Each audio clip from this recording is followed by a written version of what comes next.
Peace, family. I'm R, and this is ReadyForR.com.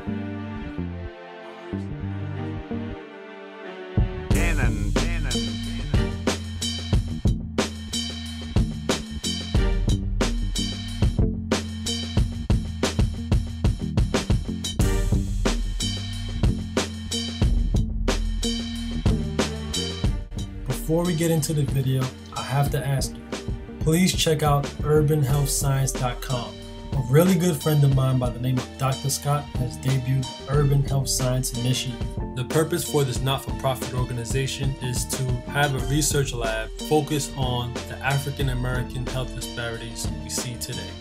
So please donate, tell your friends about it, post it on Facebook, Twitter, Tumblr, wherever. Share the word and donate. Now here's your featured video.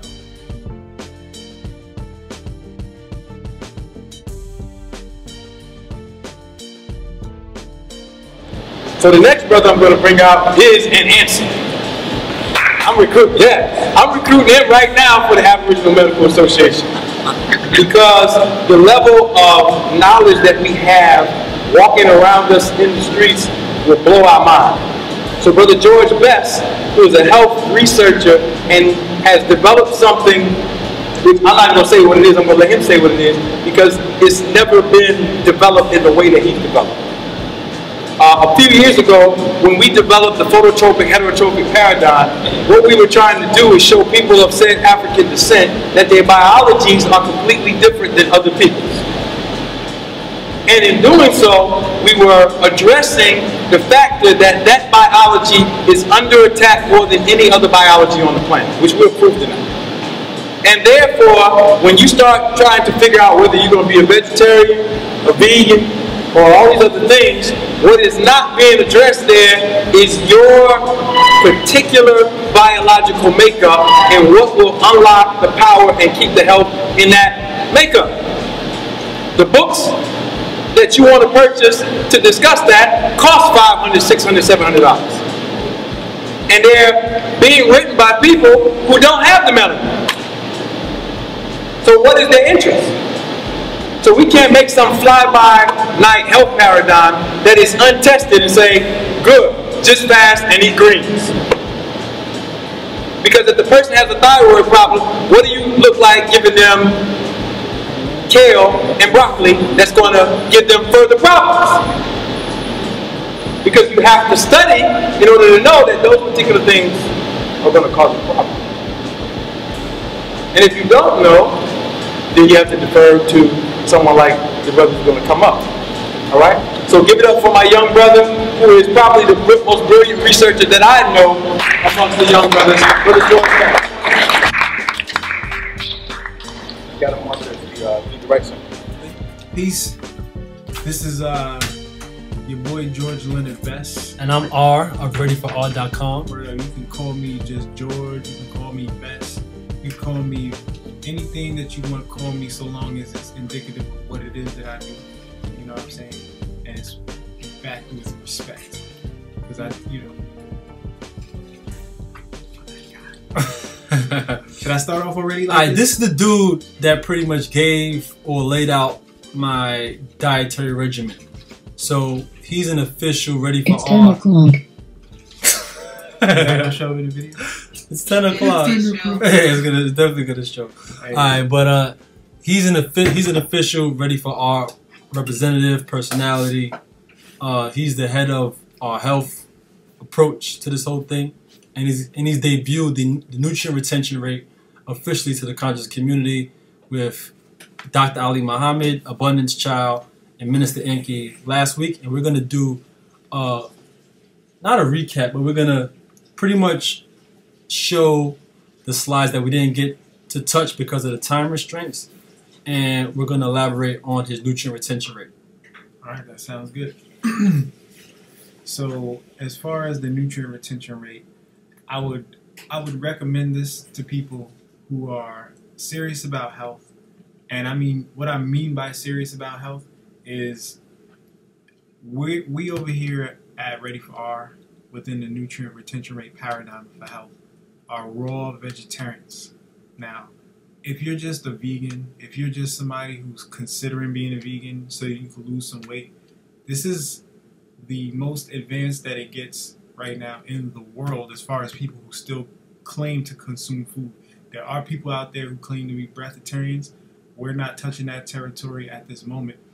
But right now, when it comes to the best possible diet for humans, what I have developed with the nutrient retention rate is a way to synthesize the understanding of mineral chelation into how you can prepare foods, as well as create a lifestyle around maximizing mineral content in your food by being aware of what's, growing techniques, by being aware of how your body's going to metabolize various compounds, and also by avoiding toxins that will inhibit your body's digestion as well as hormone production. That's the gist of the nutrient retention rate.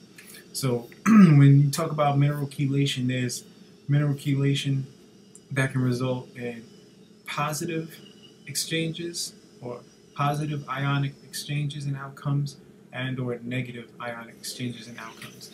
And that has to do when you get into the category of anions and cations. That's very technical information, and that has to do with electrons leaving valences to complete or disassemble different compounds. Now, I'm not going to go that deep into it because it's not necessary for the type of people that we're trying to reach at this point in time. If you do want me to go deeper into it, you can, hire me to do a lecture, or you can hire me for a consultation, and I do go as in depth as anybody would like for me to go. But at this point, we're going to keep it simple because within the paradigm of the nutrient retention rate, and what we're trying to do here is to simplify the complications behind why people have so many health problems and make it easy for them to understand. So as scientific as we can get with it, it really breaks down to real simple, common sense understanding of how your body's going to metabolize and digest various foods and compounds that you need for the various functions in your body. Now, later on, I'm probably going to discuss a little bit about how, within my paradigm, the body works. And this is specifically geared towards people who have what are described as black genetics, or who have eumelanin and curly hair. And a lot of the information that I utilize for my own health and my own biological understanding come from Minister Inky's research into black biology. Now, I myself, over 5 years ago, had realized that there were differences between how black people and other people assimilate mineral nutrients as well as metabolize various compounds. One of the first things I found out about was the differences between claimed lactose intolerance between the population of the so-called Afro-Americans within the United States, as well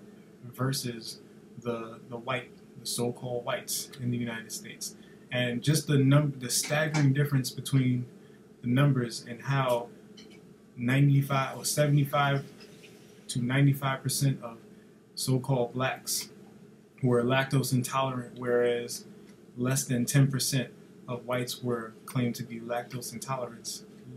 Kind of raised some flags for me and got me into researching more in depth as to what the differences might be biologically.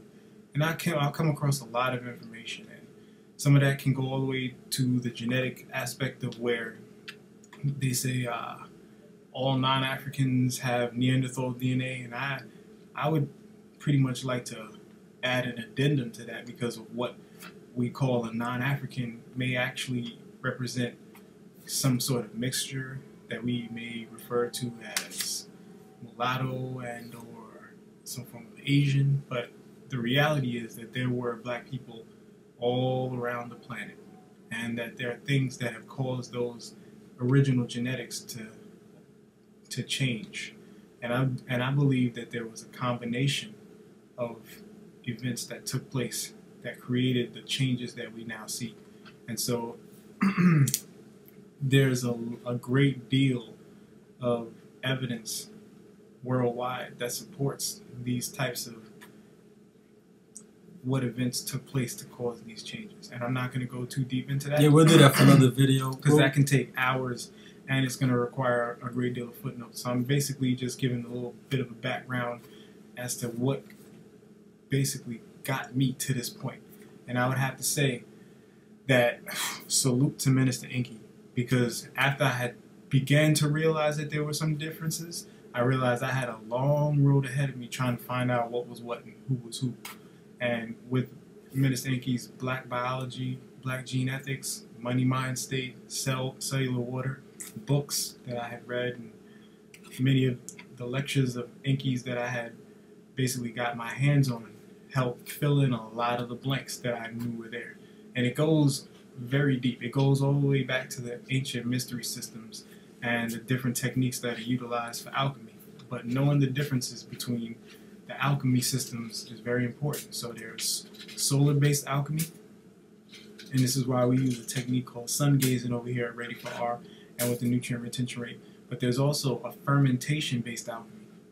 And so this, within the nutrient retention rate paradigm, is one that's designed around solar-based alchemy. So you could say it's designed for people who have the ability to regulate charge in the form of or from sunlight and from the UV radiations as well as the infrared radiation.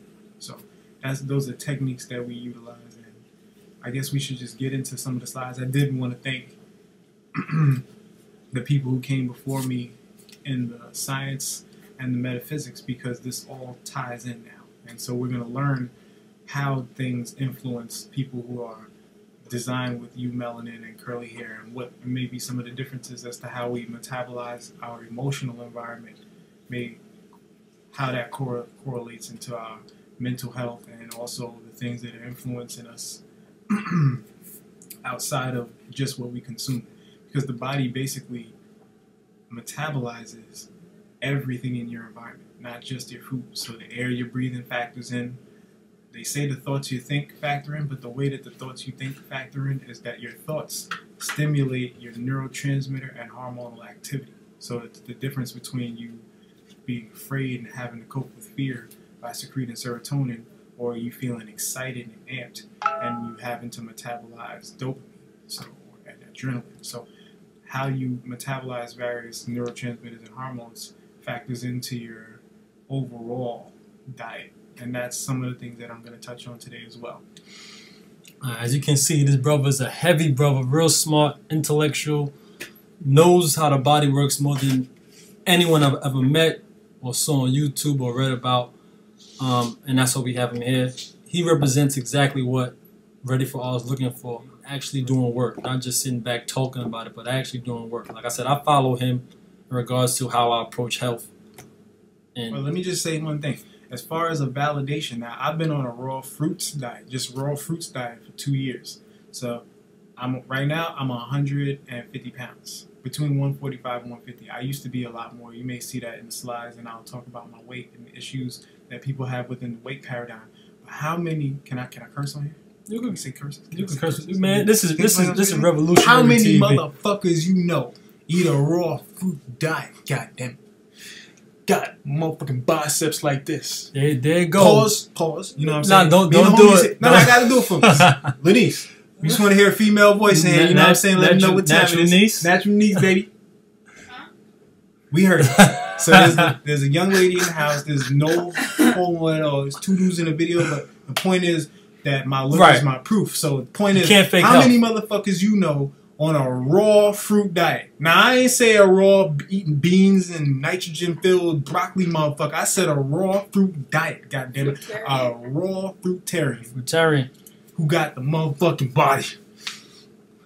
Like that. Now, that's what this solar-based alchemy is about. You can't fake the health. I'm gonna try to rip the shirt. I'm not gonna rip it off. That's best health over there. You know, it goes in. That goes in, but it is because of the environment that I come from. Like, I come from an environment in Mount Vernon, New York, where it's like 4 square miles, but it's a thorough environment. And in that thorough ass environment, I was literally the physique king in my generation. Like, I was the one who came up. Yeah, we got the pictures. We're going to show the pictures on the slides. We got pictures, but Like, back in the day, like, I mean, I get a lot of respect in my hood for my physique, but also dudes in my hood respected me for my intellect as well. So I was physically fit, but I was also mentally fit. So even before I became a vegetarian, consciousness was always very important to me. So I come from an environment that cultivates strong dudes. Mount Vernon is a thorough environment. I love Mount Vernon. I just shout to the people. I'm out living in Brooklyn right now. Shout out to Brooklyn. That's like been my new home for the past 2 years. So, you know, shout out to Brooklyn. But really, Mount Vernon is my heart and my home. It's where all my homies are. That's where a lot of my experiences. I mean, I grew up in a lot of different places. I've been in Virginia. I've lived in Jersey. I lived in Long Island for years and at different times. But, you know, where I got my roots were in Mount Vernon. I did my Egyptian martial arts when I was 3 years old at Akbar on 4th Avenue. So, you know, I went to Mount Vernon Daycare Center, played Little League Baseball. You know, Mount Vernon. I played from junior minor league all the way up to Babe Ruth in Mount Vernon. You know what I'm saying? Respect to Mount Vernon. Respect to Brooklyn, because I'm from Brooklyn. Respect to Atlantic Terminals. All right, so we're going to get into the slides because, again, he didn't get a chance to actually break down exactly everything in regards to the Genetic Fear of a Black Planet 2 tour press conference. It's very likely that my guy George is going to be on the Genetic Fear of a Black Planet 2 tour, world tour. So also, if you're interested in that, wherever you are in the United States or around the world, look at my prior video, or I'll put the number on the bottom of the screen so you can see exactly where you can call and email to get the tour in your city. So George is more than likely going to be on that tour with Ali Muhammad and Minister Enki. So let's get into it. All right, man. That's 15 minutes already. I was trying to make the whole video 15 minutes. I know, right? I'm a long-winded motherfucker. Yeah, you're real long. But you know what it is? And we're going to keep this into just to show the realism. I'm not even going to chop this up. I'm just going to keep it. Do what's got to be done. You know what I'm saying? All right, so, you know, I'm going to start off with just that right there. You want to do the intro again? Sure. We could just, I'm going to run through that in a few seconds. So we just going to. This is a tribute to consciousness. Yeah. So, you know, the title was Tribute to Consciousness to my father, George Bowler. You'll see the slide for that. Next slide. Mm-hmm. In the video, I think I did enough talking about my father, but I'll just give a little background real quick for this one. He was born right outside of Raleigh, North Carolina, so he grew up in a rural area, and he was exposed to the farm life. He was the first generation up into the city.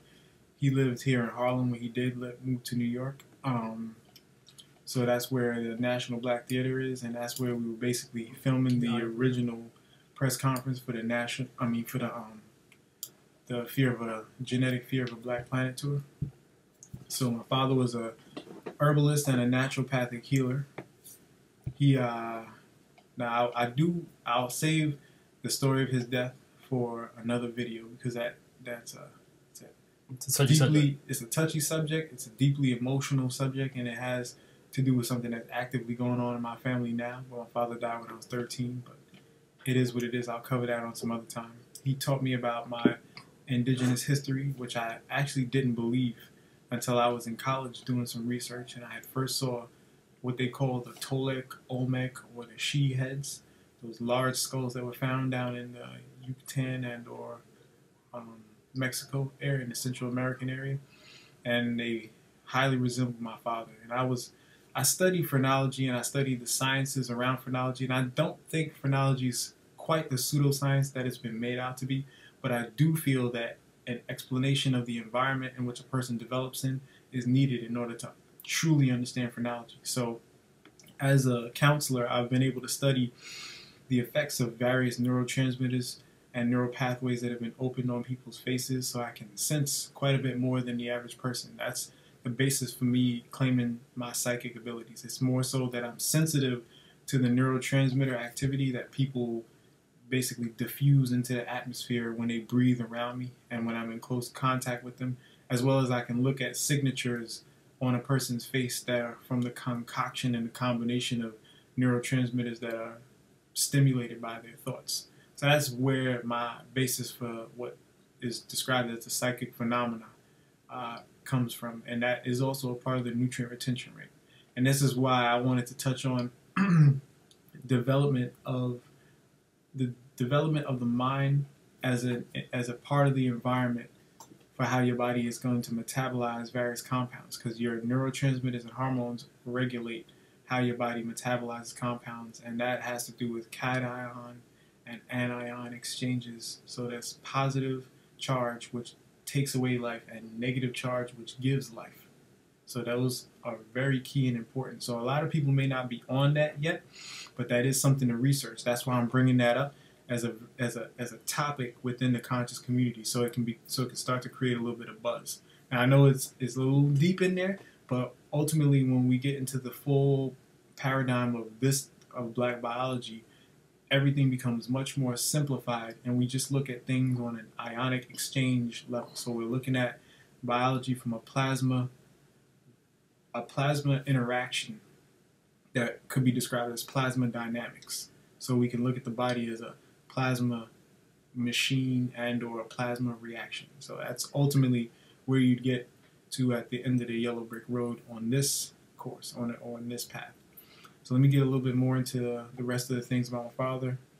He was an inventor. He was a very intelligent man, and he pretty much passed away due to allopathic medicines that he had wanted to refuse, but there were people within the environment around him that did not have his best interest in mind, as well as the ignorance factor that played a role in his death. Now, what is allopathic? So allopathic medicine is basically what you get when you go to the hospital or a traditional doctor.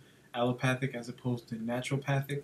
And I would say that I'm a type of naturopathic healer, but I do believe that 99% of naturopaths are completely wrong in their practices. And I've been able to see the effects of their poor health influencing their judgment as well as their look, because you can't fake health. I mean, honest to God, you can sit there with a gray beard, a receding hairline, and talk that healthy talk. You can sit there with a fat stomach, but to be honest, you're just fucking lying to yourself and you're lying to the people. And that's why I'm really here to just drop the truth on them. I mean, you can't sit there and claim to be healthy when you're obviously not healthy. That's just insane. And we got a lot of insanity running around. And when I say 2 years on a raw fruit diet, it's been 6 years as a vegetarian, and I've had the ups and the downs in the vegetarian, then the vegan lifestyle, and now the raw fruit. I mean, well, it was the raw vegan before it was the raw fruitarian lifestyle, and now it's the raw fruitarian on the refined nutrient retention rate. So it took me many, many years to get here. And I mean, I had some ups, and I had some real low lows as a vegetarian, and I will cover some of that, but this is definitely gonna have to get extended into another video. Right. We're already 20 minutes in. So next slide, so I can just get right into this information. So the introduction to me. Now, some of the things that I'll talk about here will play into if you start to follow me on Ready for R on YouTube, or if you find my videos somewhere else. Some of this will play into videos that I talk about in the future, because a lot of what I have to say has to do with my own raw experiences. So you can take them as clues to help you develop an understanding or a matrix of how I developed the way I did, because there's so many factors that play into what happens with health that you have to look at the entire environment to understand what you're looking at. So a little bit of information on myself. My mom was a vegan for over 20 years before she had me. That plays a role in phenotypical expression. That also plays a role in information that I get from my genes, or what was passed on to me, which would be called epigenetics, from my mother. It made it easier for me to transition into a raw vegan lifestyle.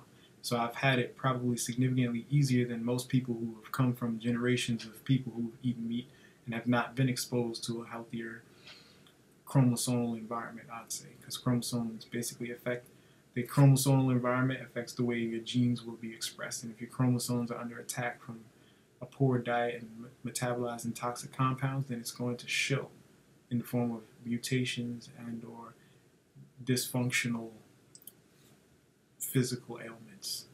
I mean, you can have everything from eczema all the way to Down syndrome, all the way to what we've seen in the hood as far as crack baby syndrome and retarded strength syndrome. So yeah, all that stuff. Retarded strength syndrome. Yeah, we call it ReUp strength. I don't know why Rihanna calls it ReUp, but hey, maybe she ain't from mine. So it is what it is. Riri, this is a West Indian thing. Hey. Shout out to the Riri strength is shit. I'm not even gonna go into Riri strength. Nah, keep it going. We on an intro. Oh shit, we saw that. You saw that last Boondocks when they was talking about the word retarded. You can't use it when not. It's kind of. You know what? I haven't seen. I'm gonna catch up on the Boondocks, but since Aaron McGruder's not there anymore, I didn't know if I should even watch it. You know, it's like it. Yeah. I was gonna go right into how the original versions of the Boondocks were I used to read the comics. Yeah, I used to like the news. News strip. I didn't really get too much into the cartoon too much, but the news strip was what I liked. I got no entertainment. I don't even watch TV. Like literally, me neither. I don't watch nothing unless it got. I'm psychologically programming myself to counter all the programming that I got while I was unaware of the programs that are running to damage the image of the black family and to damage the image of black intelligence and to damage the image that supports black people doing positive, intelligent, and tactful things. So, yeah, that's something for you to digest out there. If you're on that level and it resonates with you, give it a shot. Back into the motherfucking... Next slide, we on this. We still got this. I'm going to just go into... how my grandmother, she was a metaphysics teacher. She was heavy in the church, but she also practiced Santeria. She was also into studying other religions. So I was exposed to a lot at a very early age. And my grandmother was like a go-to psychic to the people in my neighborhood. I probably am going to offend people in my family when I say this, but I had surpassed my grandmother in sensitivity and psychic abilities when I was 14 years old. I'm now 28, which is 14 years later, and I'm about to be 29 in 3 weeks. So yeah, actually, about 3 weeks from now. So I just wanted to point out that this is something that has been cultivated within my genetics for many, many generations. And I'm at the stage now where the information that comes out within sciences to confirm what quote-unquote psychic abilities are or extrasensory perception are is available. So it's not something that we have to make claims about and have someone believe in. This is something you can go and research. You can do research study. You can find research studies on it, as well as take some of the information that I'm going to give you in the later slides to get a grasp on what this means. Because it's not something airy-fairy. It's not something that's that far out there. We see it in the animal kingdom. We see it when birds flock when they flock together. We see it when herds run together. And it has to do with magnetism. And we are all running on electric impulses. Anytime you have an electric current, you have a magnetic field. So if the body is electric, then the mind is magnetic. And it's almost as if these psychic phenomena work and function like magnets do. So if you can put two and two together, then you should definitely delve into this information that I'm going to be disseminating. If you can't, and this doesn't resonate well with you, fuck off. I just want to be mean to the assholes out there because there's too many stupid people that waste my time, and I really don't have time to be answering questions for them that they could go and do some reading and find out the information. Why you want to sit there and question a nigga like me for 4 hours when you could just pick up a book and convince yourself if you don't like the color of my skin or like the way that I speak, then you can learn the information. You don't have to sit here and question me. I know that a lot of people just like to hear a good looking nigga talk, but sometimes you gotta respect people's space. So I don't really got a lot of time to be just going in on motherfuckers like that. That's just for the people out there. For the family, I love you. This is who I'm doing it for. I'm doing it for the people who this information resonates well with. If you ever watched the Bobby Hemmett video that was over 3 hours long and you just watched it because it resonated with you, and keep watching, all right? Because a lot of the information that Bobby put out is really, really, really the crux of the ancient mystery system. It's just that he obviously had it wrong. Because because he would always talk about, it shuts down the melanin. I love the way he sounds. I love Bobby. But the things that really shut down the melanin are things that are based in fungus and nitrogen. And basically, I'll explain later on in some of the slides how the body really functions off of water, and anything that asphyxies nitrogen into ammonia can dehydrate the body, and anything that produces larger amounts of nitrogen than oxygen and it's like getting into neutrons and protons exchanges, but anything that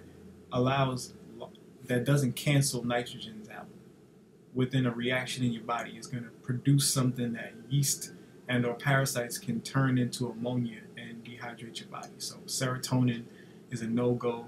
Your body doesn't want to stay on an adrenaline rush for a very long time because there's a lot of nitrogen. There's like extra nitrogen in serotonin and adrenaline. But in dopamine, it's pretty well balanced. And you can, there's some techniques that I'm going to release later on, because see, a lot of people don't know about sleep and what its function is in changing brainwave states, so that can change the types of electron exchanges we have in our body. So you can reap the benefits of some of that understanding. I don't want to give too much, because somebody might try to snidge at my shit, and I ain't having that, not right now, because it takes a lot of brain power and a deep understanding to understand how these things all correlate and correspond. So that's just a little bit on it.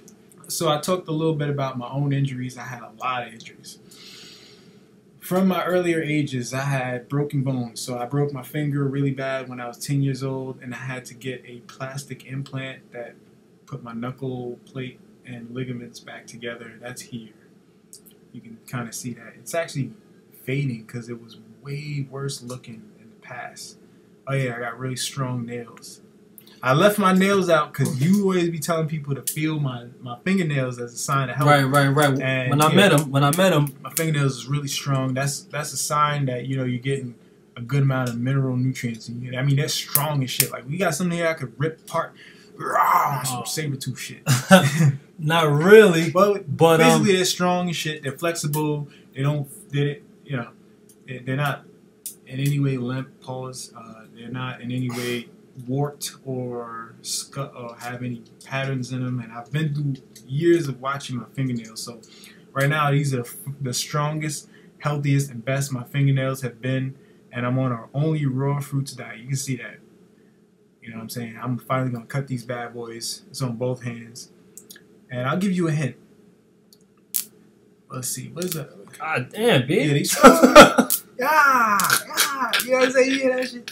Crazy, man. Right. So that's the mineral density test. That's the mineral density test, but it also shows something else, too.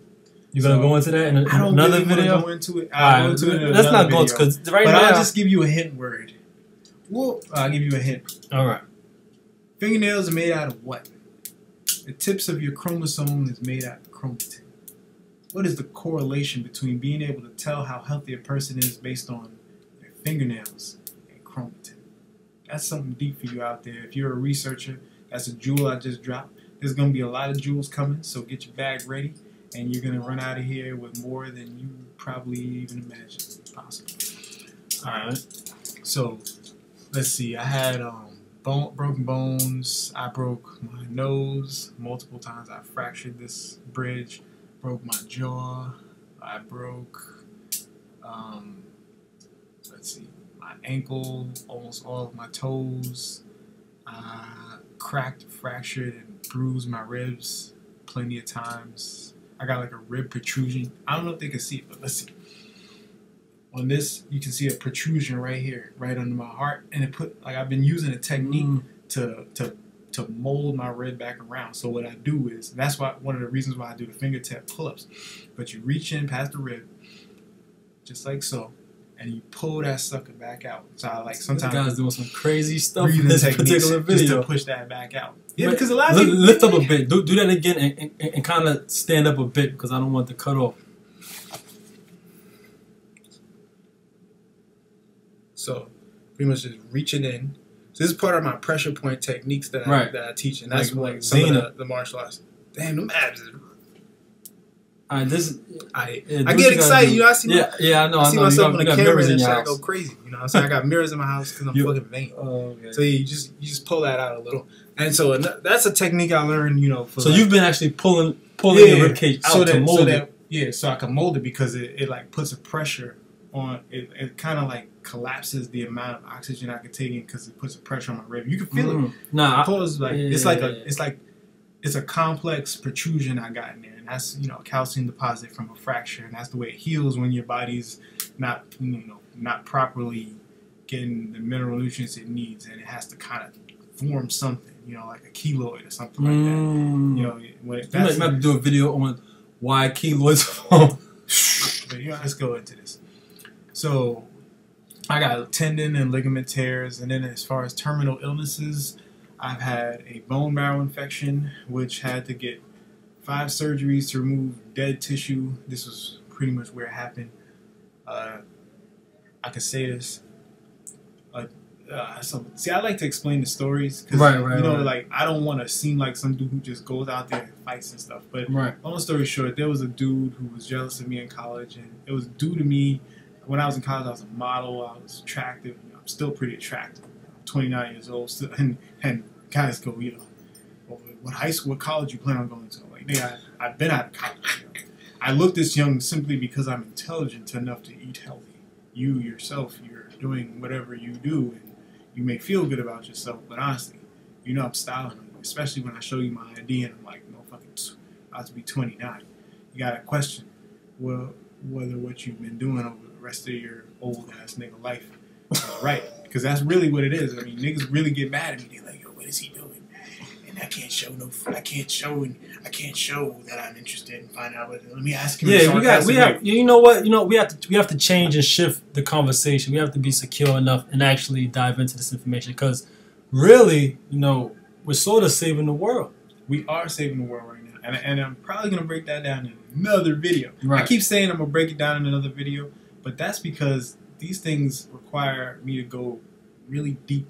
And it requires that I explain my own personal experiences and correlate that to the sciences so that you can get the picture that allow me to understand things from within the paradigm that I have. So I don't like people to just take my word for things. I want you to do the research on the sciences and to determine from within yourself whether what I'm saying is resonating and whether or not this even applies to you. Because for some people, it's information that I'm going to divulge isn't going to resonate at all, and they could save themselves a great deal of time, but it can be very entertaining as well. So I don't want people to just get caught up on the entertainment aspect, so I drop a lot of science in there to bore them so that they don't go and repeat this in their minds as a great story that a good looking guy with muscles told. I really want this to be scientific and or metaphysical, because I'm not here to do the science. Inky has dropped the science on niggas.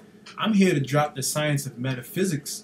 And with what Inky has done, it makes my job significantly easier, because I'm here as the mental health counselor for the conscious community. You can refer to Minister Inky's extensive, book publications for the science on black biology, but I'm here to talk about how this black biology metabolizes this hostile environment around us. And that has to do with diet. It also has to do with the mental programming as well as the emotional stimulus that influence our hormonal and neurotransmitter activity. So that right there is that's what I'm here for. I'm also here to divulge the secrets to the ancient mystery sciences, which aren't really secretive. They've only been kept secret by people who can't use them, who don't want you to use them. It was general knowledge in the past. How to sun gaze, what the function of sun gazing does for the brain and for the lymphatic system, how you're supposed to conduct yourself in the presence of people you love, as well as how to conduct yourself in the presence of people who have a natural aversion to the nature that is your sustenance and life, your planet.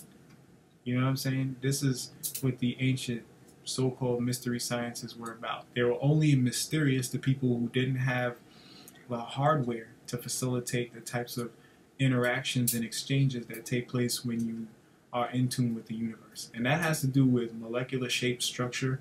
It can even tie into nanotechnology, as well as the electromagnetic spectrum on what one is able to tune into, and or some people don't even have the hardware to tune in. So yeah, just be entertained by this. We are saving the world, like my man R said. So I had to deal as far as my own mental health, because we're not going to talk about injuries and only mention the physical injuries. We're going to talk about the mental issues as well, because those present themselves as injuries on an emotional level that will translate on the physical level at some point in time. So it makes me the greatest counselor in the world, because I understand the plasma dynamics of human social exchanges, and how social exchanges can stimulate neurotransmitter activity that translates into how your DNA unfolds or unravels and manifests into your expressions, and how disease manifestation comes, yes, from the mind, but from the mind's influence on the body. So, you know, the key to the spiritual man, or the key from the, the physical man to the spiritual man is the intellectual man. So I'm going to break that down for you as well. So, oh yes, as far as terminal illnesses, the bone marrow infection I had when I was in I was 22 when I got that. I was back in 2008. And it was a guy who basically pulled a knife on me out of jealousy. And I don't think he intended to stab me, but he did pull the knife out, and I wasn't going to chance it. And I defended myself, but I went above and beyond what I, had to do to defend myself. I hit him with a nice 2-piece McNugget. You know, they didn't even sell a 2-piece McNugget, but I sold that shit to him. He lost his teeth over that shit. So that's to keep it real. After I knocked his teeth out, right? Because he was basically trying to antagonize me and threaten me. He had his boys there. I had a shorty with me.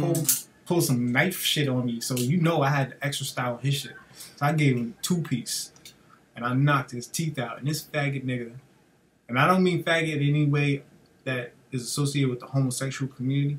I mean it in a way that's derogatory to his emotional imbalance. So he had too much estrogen that created an environment where he thought he was the man. He got shown up by the man, right? I don't mean the white man. I'm talking about the person who's the alpha male or the best, the machismo. He got shown up by me, and he tried any old thing to try to knock me off my throne.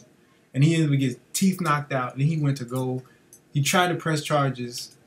Dude tried to. He got press charges. Yo, he tried to press charges. But look, get into the. Right. How did you get the bone marrow from? So basically, punching him out? His tooth broke off into my knuckle plate, and it infected my bone. Now, what happened was I thought I had a broke hand. So I've had a lot of broken. I had a lot of injuries to my hands. You can see this one. You can't see too many on my left hand. You can see some on my right hand. Here, wow, these shits is going away. I had a big because right now, man, you just need some lotion or something. It's not lotion, nigga. What I'm saying is, to the people, it may look like you just need some. It may look like I need lotion, but you've actually been recovering. These are dark ass spots. You've been recovering from things that I've had to go through. Yeah, right. Maybe a little. It's not even lotion. My shit ain't even. No, I'm saying I know what to you're the saying. people, it may look because it look like we talk a little ash, but these are scars here. You know what I'm saying? You've actually recovered through the nutrient retention rate. I've recovered a lot of my scars, and then some of the scars, like even this one, I've had since I was 10 years old. I'm about to be 29. Right. I mean, this thing used to look atrocious, and now it's pretty much going to disappear. My family won't even recognize me. Right. That's how they used to say, "Show me your hands." Now I know you're George. You know what I'm saying? Not like they wouldn't know me. Right. But yes, that was one of the things. Like when they say, "We know you like the back of George's hand," and you know these streets like the back of George's hand. George's hand was unique. So that, Right. So actually, in the nutrient retention rate, you can actually reverse the scar tissue. Reversing scar tissue. That's something I did not expect. It's something that just happened to come as a bonus while on the nutrient retention rate. And I would say I've been on the perfected version of the nutrient retention rate for a year now. Right. So, it's actually, it's been about a year now. So the perfected version of the nutrient retention rate came when I started to eliminate fruits that have fungus in them. That's how I got the aflatoxin poison. Yeah, because I'm going to bring that up because I had pneumonia when I was 15, and that happened from a Legionnaire's infection that I had from going to Canada and them having different health standards, and then they were cleaning out an AC unit, and then I ended up catching it. But the only reason I actually got the Legionnaire's disease that developed into pneumonia was because of my diet and the yeast medium that I had that allowed bacteria and viruses to proliferate within me. So that was just a state of unhealthiness that I had anyways that resulted in the pneumonia. We can cancel that. But the liver cancer, and a lot of people like to challenge me on the liver cancer. Do you have a biopsy? Did you let someone cut you open? Right. Even me, I'm like, there's research studies that show how aflatoxin, B1, can cause liver carcinoma and necrosis within mice within 2 weeks. Now, I had more. 2 weeks worth? Yeah, 2 weeks. And that shit crazy. That's sort of like how you got your. No, but mine's happened. There was a lot of environmental factors that contributed to how I got the aflatoxin poison and why I was able to take over to the point where it destroyed my liver so bad. So mine's is a unique situation that I gotta explain. Now, where do I start? Because that's a long story, and I don't really feel like going into touch on it. I kind of have to here because I'm making the claim of having had liver carcinoma and necrosis. Now, I know for a fact that I had. I'm not no type of dude who would go and put information like that. Right. But then there's people who want to know whether the paradigm of allopathic medicine has diagnosed me with the liver cancer. And I'll say that after 2008, in my experience with 3 weeks in the hospital, I would rather die than to go to any hospital again. Because all they do is dehydrate you, send you drugs that will literally warp your mind's functionality, and they take advantage of your blood samples. They take advantage of and they're really taking advantage of your blood sample. Of your ignorance, and they do like that entire system is a form of genocide, and I don't support them in any way, shape, or form. So if the research that I give you, as far as the studies that you can use to determine whether aflatoxin is known to cause liver carcinoma and necrosis, and my own accounts aren't good enough for you, then you could call it liver inflammation if you want. You can just say that the boy damn near died from a liver issue, but I know what carcinoma and necrosis is based on my own research studies, and that there is supporting circumstantial evidence that explains it. And if I was to explain how and what I went through, it would be very clear that what I had was a serious case of damn near dying from liver carcinoma and necrosis. I mean, it was like, I've been through pneumonia, I've been through a bone marrow infection, I've had broken bones before, I've had various illnesses and sicknesses. And then when I say that the worst that I've ever had in my life was that liver cancer, that shit, I didn't think I was going to make it. I really honestly didn't think I was going to make it, because I was already on a raw fruits diet. I was thinking to myself, you know, what the hell could have caused this? And the thing is, I knew about aflatoxin. I just didn't realize how the aflatoxin was going to influence my liver based on what it was that I was using. I was using a lot of coconut oil at the time, which your liver and gallbladder have to digest, and it puts a great strain on it. But I was using coconut oil at the time to break up the chitin layer on the Candida albicans that I was trying to get rid of. And I did not, I assumed that a yeast could not live in the coconut oil. But it was a lot of things that weakened my liver that led up to that. So over the course of a couple of weeks and months, I'd actually done quite a few things that tore my liver apart. One of the first thing I did was I had instantly tried to detox all of the yeast out of my body, because I had been a vegetarian for a while. I've been into the detoxing game for a while, but I had signs and symptoms of yeast overgrowth, and I wanted it out. So I immediately taken things like black walnut hulls, wormwood, and really powerful antifungals, pumpkin seeds. Well, not pumpkin seeds, I wouldn't say so much, but the coconut oil was one of them, and I was using like vitamin C laden fruits or rich fruits, and I was using a compound that I had purchased from a nutraceutical or naturopathic company that had contained MSM sulfur, which is a big time no-go for us. So there were things that I was consuming in addition to what I'm going to explain in right now that led up to liver cancer. So I had taken a powerful concoctions to get rid of the yeast in my body, but I did not eliminate what was in my colon from years and years and years ago. And that had created an environment where I was experiencing die-off symptoms, getting all the, killing a bunch of parasites in my body, yet my body could not eliminate them. So I was basically putting a great deal of strain on my entire system, including my colon, that contributed to a weakened immune system. So that was step one.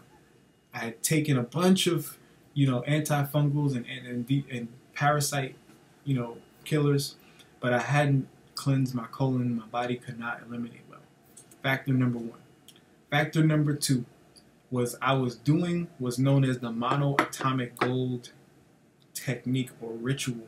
However you look at it, you can use monoatomic gold to assist with facilitating higher levels of consciousness and spirituality if you're into that. And I'm going to go into details in another video to explain what monoatomic gold really does and how it may have some benefits, but for the most part, it is not for anybody who has not been on a raw fruits diet and done extensive research into ancient sciences, metaphysics, and it's not for people who aren't sun gazing. So I was doing the monoatomic gold. That's another factor. Third factor. Now, I'll just give a quick. Monoatomic gold is one of the techniques that's utilized to assist DNA bonding. So, if you have parasites in your body and you have your own DNA in your body, and you take the monoatomic gold, then the parasites will have an easier environment to bond with your own DNA. That's just in layman's terms how it breaks down. That's one of the factors. Another factor was I was in an environment where I had access to a lot of monoatomic gold, and to the point where we had all kinds of monoatomic gold solutions, because I was working with a doctor who was getting samples of monoatomic gold products so that that doctor could use their credentials to vouch for the benefits of the monoatomic gold. So I had access to more than the average amount of monoatomic gold. So I actually consumed thieves oil with monoatomic gold in it at I don't even want to talk about that. That's fucking stupid. Oh my god. But basically the thieves oil was tearing my motherfucking liver apart. Thieves oil, monoatomic gold with a bunch of undigested or pretty much parasites that have not been eliminated in my body weakened the hell out of my immune system. Then on top of it, I was balling. So I had money like that. And I love food. I'm a gourmet chefdom is my motherfucking hobby. We're gonna drop a little preview. We're gonna drop a preview on that. Gourmet chefdom is my motherfucking hobby. Yeah. So I went and found truly raw cashews that you got to get from Canada, and those are the cashews that aren't boiled, because cashews have a resin. When they're in their shell, they have a resin that's toxic. So they typically boil the cashews out in like sunflower or soy oil, which is bad. And ultimately, when you get the raw cashews at your Whole Foods or wherever you're getting them, they're not really raw. They're boiled out first, and so they eliminate a lot of the aflatoxins from that boiling process. But then they're not truly raw. And when you're not eating truly raw, you're not getting the maximum amount of nutrients out of the food, as well as you're getting a molecularly altered version of the oils, which causes your liver, its own problems to try to digest, and it's not good for you. It causes pimples, all that good shit. But more importantly, I was getting pounds of raw cashews. I was paying close to $200 a week for as much cashews as I wanted, and I loved them. I used to get the artisan cashew butter, the raw cashew butter, and I would mix that in with coconut oil and then my MSM containing vitamin C mix, and I would stir that up, and I would put that on some tomato, avocado, and cucumber that I would make up into what I would call my raw mashup. And that's what I was eating to break down the chitin layer and to assist my body with assimilating what it needed to fight yeast and heal my, my tissues with the right combination of mineral nutrients. And I was doing a lot of other things at that time too. So I'm like an official alchemist, and I'm one of the people who's fully aware of what alchemy is about, and it's about baking minerals into the body using sunlight. So I was well aware of that. I've been on that path for a while, and this is one of the things that led to me developing the carcinoma and necrosis in my liver. So those factors and consuming large amounts of that motherfucking thieves oil, oh my god, yo, that shit tore me up. So that's what tore my liver down. Now, getting that many raw cashews is hard for anybody. Who really has $200 just to spend on cashews alone? I mean, I spent a lot of money on food. It was roughly between, $1,500 to $2,000 a month on food alone. I still pretty much, I don't like the gourmet items that I go for and the things that I use to make my real food dishes. They cost a lot of money. So not everyone has access to being able to fuck themselves up on the monoatomic gold and fuck themselves up getting really raw cashews and being exposed to the aflatoxins that are going to be on those cashews, as opposed to the other kind that you get that aren't really raw, to be able to create the environment needed for the aflatoxin B1 to take advantage of the liver. So you see what I'm saying? There's a lot of information. I can't just say, I got liver cancer for me, and aflatoxins, and then people understand. It's an entire environment that describes how the body metabolizes compounds and what factors contribute to how you get cancer. So like, there's a saying, this is one of the things that I wrote in my notes. Both of these sayings are right. There's no cure for cancer, and there are many cures for cancer. That's because there are many factors that contribute to the microenvironments that create cancer, to the point where you can't really just track it and say that there's one cure for cancer, because cancer is not based on one thing happening. It's based on a combination of things working together to alter a microenvironment to allow cancer to begin to proliferate in the body. And it has to do with DNA damage that prevents cells, that ultimately produces cells or signals your body to produce cells that aren't capable of producing apoptosis. And that's ultimately what a cancer is. So that's not even the in-depth aspect of it, because I'm not going to go deep on that. Yeah. No, that's the basic. That's the basic people. But I can go really deep into it, and I know this cancer game through and through. So I'm not even going to go into that, because that's a video for another day. I like to put the proof there. You know what I'm saying? Like, I don't got all the slides and facts that stupid motherfuckers need when they can't look at health and see it. But I respect that people are intelligent and that they require a high level of integrity as well as facts to be able to convince themselves. That's something that's needed in this day and age. So I can't knock that. I try to pretty much give as much detail as possible, and I try to, where there's no facts, because a lot of things, the territory that we're touching in, especially with black biology, there aren't facts on it, because they say that we're all one people. Which is counter to what you say when you say that all non-Africans have Neanderthal DNA. Because if you have 4 to 6% or 4 to 9% difference in DNA, let's correlate that to something we can really think about. Now, if you got a pair of cotton jeans and you put 1% lycra in them, you now have a pair of stretched jeans that function vastly different than a full pair of cotton jeans. So when you're talking about 2% lycra, you basically got some damn near sweatpant jeans. When you into the 3, 4, and 5 percentile range of lycra into cotton, you basically got spandex with a denim look. And they function vastly different. And that's with 4 or 5% differences. And it's estimated that the non-Africans, or I would say non-blacks, or non-indigenous people, indigenous is the word we're going to be 4 to 9% difference in their genetic makeup. That's a huge fucking difference. And you'd have to be a goddamn fool to think that stretch jeans are the same as regular old cotton jeans. They don't wear the same. So if you think that there's a 4 to 9% difference in your biology versus somebody else's biology, and that you can just dismiss that information because you don't know about it or haven't been introduced to it, then you're pretty foolish, because we're not all the same. There's a huge difference when one motherfucker could go out into the sunlight, stand there all day long, look strong and sexy, and another motherfucker go out there in the sunlight all day long, come back looking red, burnt, and feeling uncomfortable. There's a big fucking difference. It's different. And that has to do with refracting light, which has to do obviously with mineral content, which Inky definitely covered in a lot of his books. I believe Black Gene Ethics or Black Gene Ethics 2, where if you don't know these things and you're still defending the ignorant paradigm that most people subscribe to in the Matrix, you don't really need to be watching this. You need to flip to another channel. Let me just go back into the rest of this, because I had to go in on that liver cancer real quick, because I'm making big claims and I don't want it to be like, there's a lot of niggas out in the conscious community. These niggas make claims. They believe me because God said this. Or even outside of the conscious community. A lot of niggas is crazy making claims. So I don't want to be one of those dudes. So like, you can look at the circumstantial evidence and do your own research on it. Who the fuck else you know is getting access to that much monoatomic gold? I mean, I had literally, I would say I had ounces of monoatomic gold. Like, it was a lot.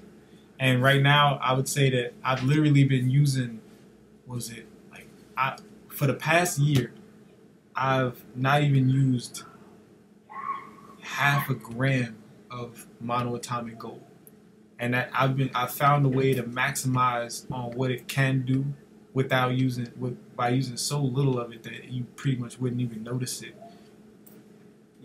if you weren't in a state of the nutrient retention rate based diet where you can maximize on your nutrients. So that's a whole another topic. But let me just finish getting it. So yeah, when I had pneumonia when I was 15, I ended up getting addicted to codeine promethazine. That's a cough suppressant and/or painkiller, whatever they do to give you, when you're in a state of yeast overgrowth and you're susceptible to things like pneumonia. I got addicted to it. It used to cause me really bad stomach issues when I would drink it, and I would take more than I was supposed to. So I would find myself going to the refrigerator, sipping this shit, you know, just sipping it. And even though it caused me stomach aches, I still felt compelled to go and sip it. So one day I was just discussing things with my mom, and then I was telling her, you know, I find myself compelled to just go sip it. It doesn't even make me feel good, but she's like, maybe you're addicted. So we, you know, we spoke with the physician. He said, oh yeah, codeine promethazine is highly addictive. Like, oh wow, no shit, nigga. So it turns out I was able to make the correlation between what an addiction was from my experiences with codeine promethazine at 15 to how I was addicted to Little Debbie's. I was like, oh shit, that same neural pathway signature is the same thing I get when I eat these Little Debbie's. And I love Little Debbie's. I mean, the coffee cakes, the Swiss rolls, the German chocolates, the fucking, all of them shit, the brownie, the oatmeal cookie, the brown oatmeal, the brownie version of the oatmeal, the fudge, whatever that shit is. Whatever, you know. Codeine promethazine. That's lean. Yeah. Oh, and then, yo, for niggas out there, yo, I knew about lean since I was fucking 15. Now, I was sipping lean since I was 15. And there's bitch ass niggas out there who really argued with me that these niggas was taking Robitussin D and talking about this motherfucking lean. I'm like, dogs, you just fucking sipping Robitussin. Like, when I was in college, we had a box of NyQuils. I used to get busy. We used to sell NyQuils. We was popping NyQuils. Like, I took like 20 NyQuils at once. So I know about drug addiction. Is there any health benefit to taking promethazine and all that? Hell no, that shit'll fuck you up. That's some synthetic bullshit, nigga. That shit'll fuck you up. Hell no, ain't no health benefits to that shit. It just shuts it inhibits metabolization. Break it down. Yeah, break it down. Break it down. Ain't no benefits to none of that shit out there.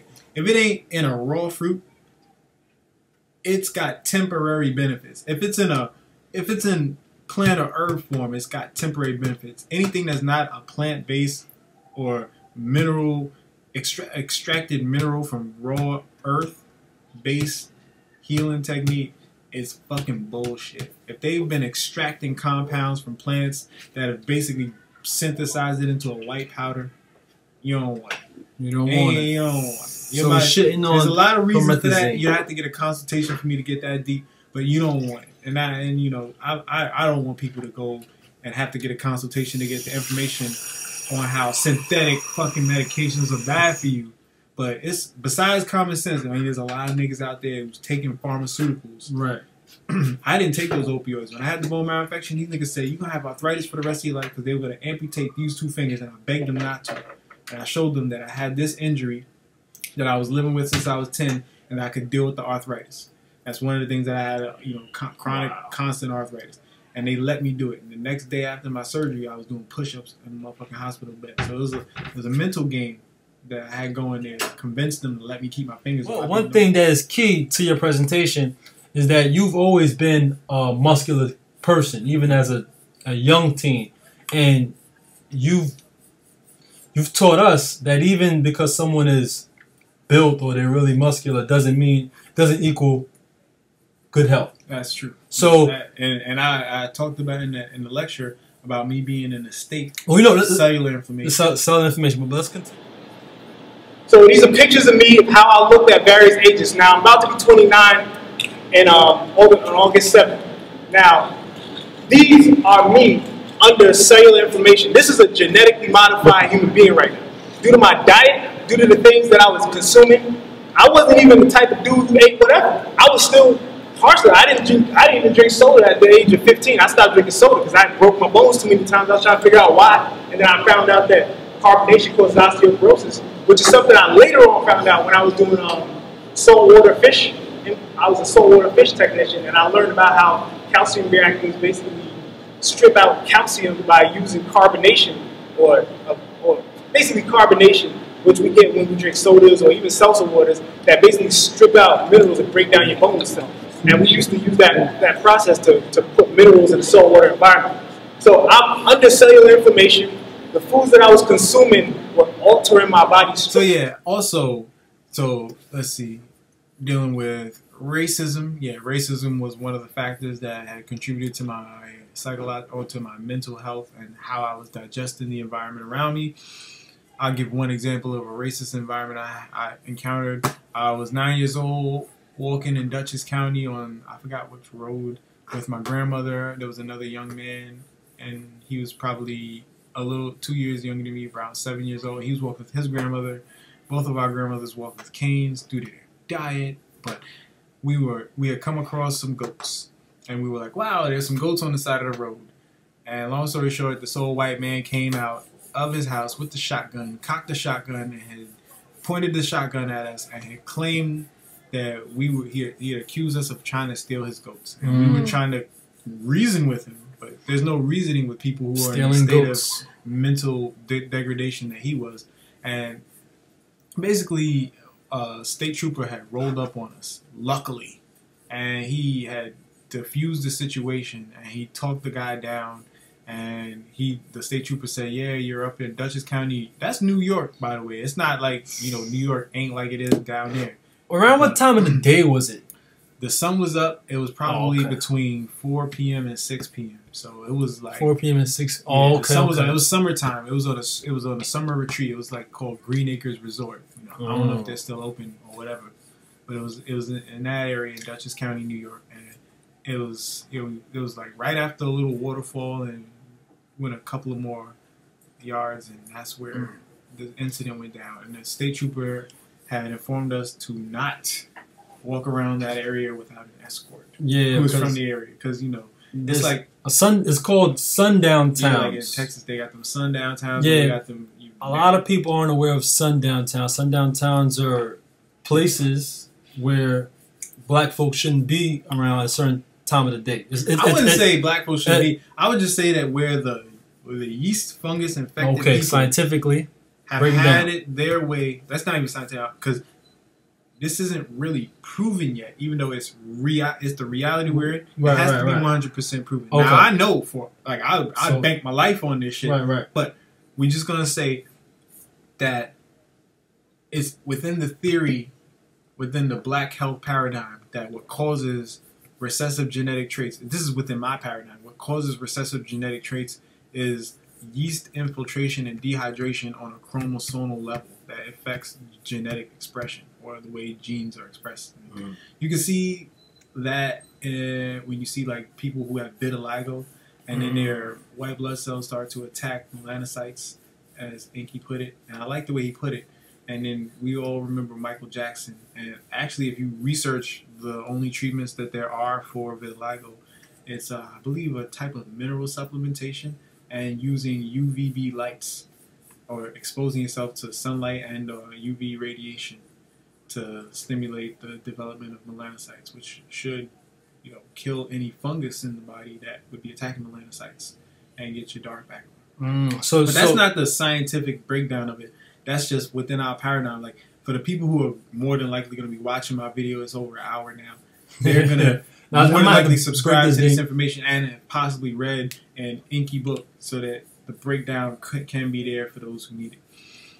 Ali touches on it. Ali touches it on the on this presentation. I have it featured on. But that's basically what happens psychologically when a yeast fungus creature has its way and is unchecked in the environment. They tend to act the way you've seen white folks act since history that we know of. Like all over the world, especially during slavery, during the civil rights movement, spraying people with hoses, sicking dogs, bombs.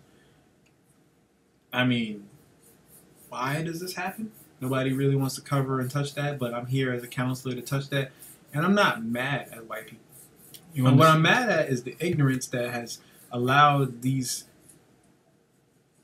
people and this environment to go unchecked for so long. Whereas the issue of what a yeast infestation in the human population creates and the type of dysfunction that it creates. These people need help. You can't sit there and yell at them, or you cannot reason with them. It's impossible. So it's my premise that they need information as much as black people do, as well as counseling. And I'm here to provide information and counseling. And the genetic fear of a black planet has more to do with showing positive eugenics for blacks than it does with tearing down white people. So the first one may have been to tear down white people. But me, if I'm going to be a part of it, it's definitely going to have to be an upliftment process, because I'm not trying to make people angry out there and have them attacking me sideways and whatnot. I got a great deal of love in my heart, and I want to see people doing their best, because deep down inside, I am selfish, and I want to be able to experience the best of life. And I can't look around and see somebody unhappy or hurt, whether they're black, white, or any other race that's mixed in between black and white, that has phenotypical expressions that we see as, you know, whatever. You know, I just want to add that in there for the motherfucking Mexicans and the Chinese. They don't know where they are in the motherfucking black and white game. They don't know that they're just a quadroon, octoon, or whatever. But we don't, and that's based on fungal infection. But I don't want to see people doing bad. I can't enjoy myself if I saw somebody out there hungry.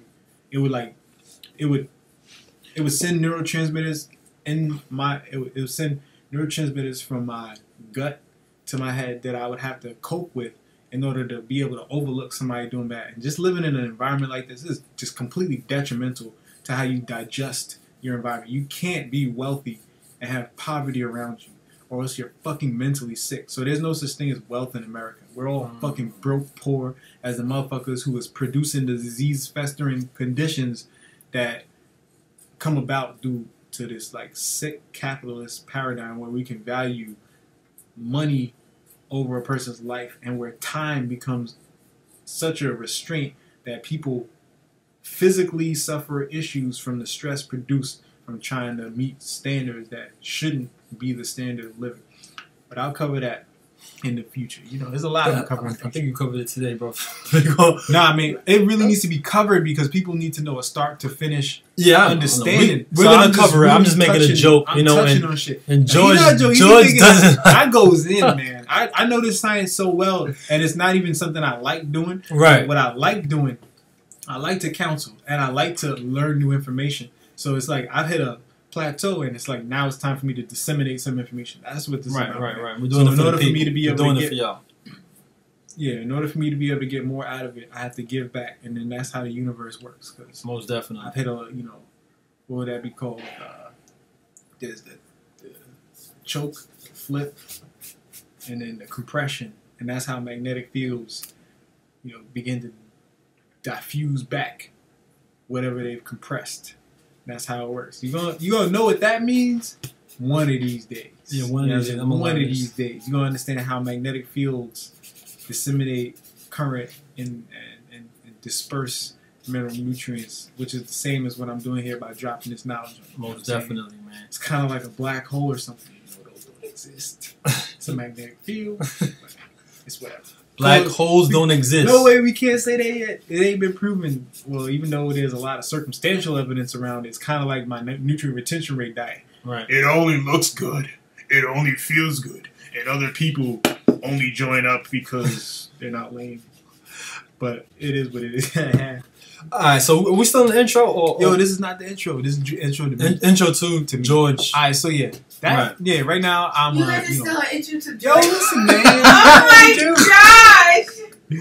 Yo, that is the first slide. It's technically the third slide. What I definitely did was I love the fact that Bobby Hemmett could drop 5 hours of knowledge. Back in the day, they used to go in. They went in, and the thing is, we need to go in today. 10 hours. Now we definitely go in. There's a void in the community now that Bobby's not teaching, and even though I may not have gotten to see every one of his videos and gotten all of those from 1994 on up, you can sense it when you're sensitive enough that there's a void in the community, and I feel like the universe has been pushing me to fill the void of that person who's going to kick that heavy metaphysics.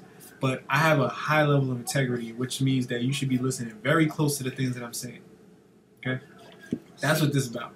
Alright, let's go to the next slide. Alright, next slide. Nutrient retention rate. Nutrient retention rate, the NRR. I was like, maybe I should have called this something doper, but I like to just call things what they are. You're retaining more nutrients, and you're monitoring how much you're retaining based on lots of factors, mostly how you feel. Right. So like when I say I eat once a day, I could eat one time a day, and I would maintain the level of nutrients I need to facilitate high levels of thought, which require a lot of mineral nutrients. And when I say one meal, let's say I'd eat the equivalent to 2 avocados, maybe. Sometimes I don't know about the avocado. I'm gonna do some more on that in the future. 2 avocados, that would be a lot, and I mean throughout the whole day. 1 tomato, half a young Thai coconut, and maybe a pear and 2 apples or apple, 2 pears or whatnot. I would have that for the entire day, and I would literally still be able to maintain my weight, strength. And it's all about the technique that we use to prepare the food, which is where one of the main things we do in the nutrient retention rate is prepare our foods without phytic acid, which means peeling the skins, cutting the seeds, and coring the seeds out. That's the basis, one of the signatures of the nutrient retention rate. Even though there are thousands of things you can do, and there's lots more information to come on the nutrient retention rate, that is one of the core signatures of the nutrient retention rate. So I talked about phytic acid. It chelates minerals and binds iron, calcium, and magnesium. Now, chelation is not bad in and of itself. It just represents an ionic exchange. It's how your body is actually able to extract mineral nutrients from different food and chemical compounds. But what we want is to produce chelation effects that result in anionic outcomes. Anions are basically just negative ions for the people out there who know about it. Cations are positive charges, and those will ultimately are described as free radicals or things that destroy the body, oxidate the body, and whatnot. So that also that also ties into how the mitochondria basically separates hydrogen and oxygen and releases the oxygen. But that, you know what? I'm not going to cover all that because that's for another video. We're just going to go into what it means to get on this nutrient retention rate. I can sense that it's time for me to hurry up. All right, cool. So yeah, it's like, let's see. Lecithins, yeah, well, some people take lecithins. Some people even take soy lecithin. And you'd have to come and get a consultation for me to go in on like soy and stuff like that. If you don't know soy is bad for you, you probably don't even want to watch this video. But you don't want to take soy anything. Soy protein isolate for the textured veggie protein foods. You don't want soy lecithin. I've heard of a dude in the conscious community say, I gotta have my soy lecithin. When I saw that, my jaw dropped.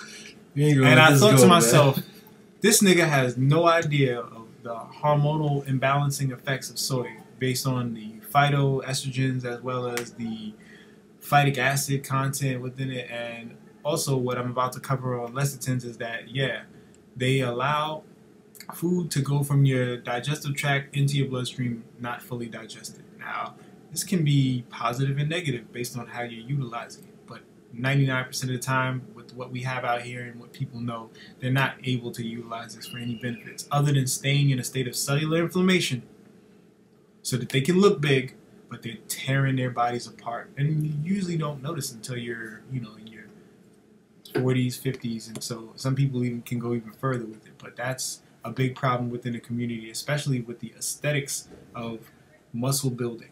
So a lot of people are into lecithins and sucking down nitrogens, and that shit is like, I can't even explain how I got to, how I developed this body as opposed to the body I had when I was 19 in anything shorter than another 2-hour video. So that's gonna have to come, at a later date when I break it all down. But yeah, cellular inflammation it's under the pain threshold, so you don't actually feel it, but your cells suffer, and because you're having constant histamine reactions. You cannot fake health. So these are things that, you're going to have this sniffy nose, you're going to have back aches and pains and cramps, and you're going to have allergies and shit like that. That's just one of the things that is the result of cellular inflammation. You're going to have eczema, you're going to have psoriasis, you're going to have, whatever the case may be. Your body responds differently, and that's one of the things that we have to understand is that our bodies all respond differently to different compounds based on where we are. But there are some standards that can set the bar for what we would want to achieve with good health. And that's what I'm here doing with the nutrient retention rate. I'm literally putting down the flag, first nigga here. And it's the first time in a long time. First nigga here. First anybody here. But I mean, black people are the only people that really matter at this point, because we have the genes that are likely going to be the dominant genes if the world goes the way of, recovery and health. What's that, like fingernail polish? You smell that shit? Yeah, yeah. It's killing me. Natural niece, ain't that natural, That's not natural. Smell that? What? that's just killing my ability to digest this coconut water. It's strong, man. My body went into a shutdown mode where it's like, oh, shut down, George. Oh. Yeah, we're gonna have Natural Niece do some beauty and health videos in regards to using. You got a bathroom? You got a vent in there? Better options. I'm going by the window. You got a vent? No, take it off. Don't do it to yourself. Yo, that shit kill. Yo, man. The olfactory system is highly important in facilitating high levels of consciousness. That shit was like of utmost importance back in the ancient times. But we'll get into that some other time. Yeah, well, we'll have Natural Niece we'll have her do a review of her nail polish. That's a sin right there. That shit smells. That shit killing me. I haven't smelled that shit in years. That's repent for sins. Yo, look, these are the nutrient retention rate standards, man. Yeah, word up. These are like really high standards. So yeah, phytic acid, we eliminate phytic acid. Eliminate lecithins, and that's a hard topic. You gotta like sprout your seeds. Depending on what seeds you're going to use, some of them are good, some of them are bad. You don't want to sprout some things. But we off beans. We're not sprouting beans. We're not doing that shit. We're not even fucking with shit that's got aflatoxins right now. You got to understand. We're dealing with the elite. There's a lot of foods we've eliminated. We don't even eat oranges over here. We don't eat pineapples over here. So just calm all that nonsense down. Don't question me on shit till you look like this and you can fucking match my strength. Y'all can question me on Instagram. You can question our Hennis and he might just refer me to one of your questions and I might style stunt from a distance. Question me on Tumblr. Question me on Twitter too. Question our Hennis from Ready for R on Facebook YouTube and soon to come and we're looking for more people to join our Ready for R team. And don't be intimidated by the science that myself and Inky be dropping on you because this is what you need. You know what I'm saying? Anyways, all right. Fungus and fermented foods. Yeah, we don't do those. So even the raw coconut aminos. That's a fucking fermented version. Yeah, that's that like soy sauce, okay. We don't fuck with that shit. We don't fuck with no fermented nothing. No, whether it's raw, we don't eat mushrooms over here. How ignorant would it be? Even if they're black, we don't eat black mushrooms. What the hell? Dark, like an Aspergillus niger? Like I even wrote a comment about people not consuming phytase. Once they hear about the nutrient retention rate, they're going to want to try to find a quick way to do it, and they're going to want to sidestep the guy right here. So I was just trying to help them save some life and time by avoiding the supplements called phytase that come from Aspergillus niger and other funguses and bacteria. You want to avoid that shit. So we are over here at the nutrient retention rate and Ready for R. We're the elite of the raw vegan paradigm right now. And I'm the God Bess. The God Bess. Think about that one. Back to give you the information on what's really good. But anyways, let's get into fungus dehydrate the body. They basically push out your hydration and they turn nitrogen into ammonia within your body, and that's a medium in which bacteria and viruses can replicate in because they're hydrophobic. So we're all over that. We promote UV light exposure as well as exposure to infrared light so that can stimulate a type of it catalyzes a reaction within the water in your body that creates a charge separation that your body can maximize the amount of negative ions that it can produce and gets from whatever you're eating. I'm trying to sum this up quick. We surf the wave. We get the UVB as much as we can. And that really typically only comes in New York from, like April to September. But if you go to the Caribbean, you go anywhere near the equator, you get it year round. So that's why you typically see those girls down there looking better, healthier. It's because skin is different down there. They develop different than us up here. They don't have as high a rate of the degenerative breakdowns. But they're starting to develop that down there because they're wearing sunglasses. I stare at the sun for hours every day. I was doing some sun gazing today. Today alone, I've stared at the sun at high noon all the way pretty much till roughly around 4 or 5 o'clock. And I did it, periodically throughout today. But I typically, when I have the opportunity, I do it for a straight amount of time. And I do exercises out in the sun. I remember a beautiful young lady was talking to me about hot yoga, and I was like, what is hot yoga? And she was like, yeah, we do yoga in the heat. Man, we do that over here, but we do it in the sun, so it's way better. It's like We just call it solar yoga. We call it the George Bess yoga because I'm coming out with my own yoga. And a lot of Asians can't practice it because they get sunburned. Why do they get sunburned? May it have something to do with yeast and histamine reactions? I don't know.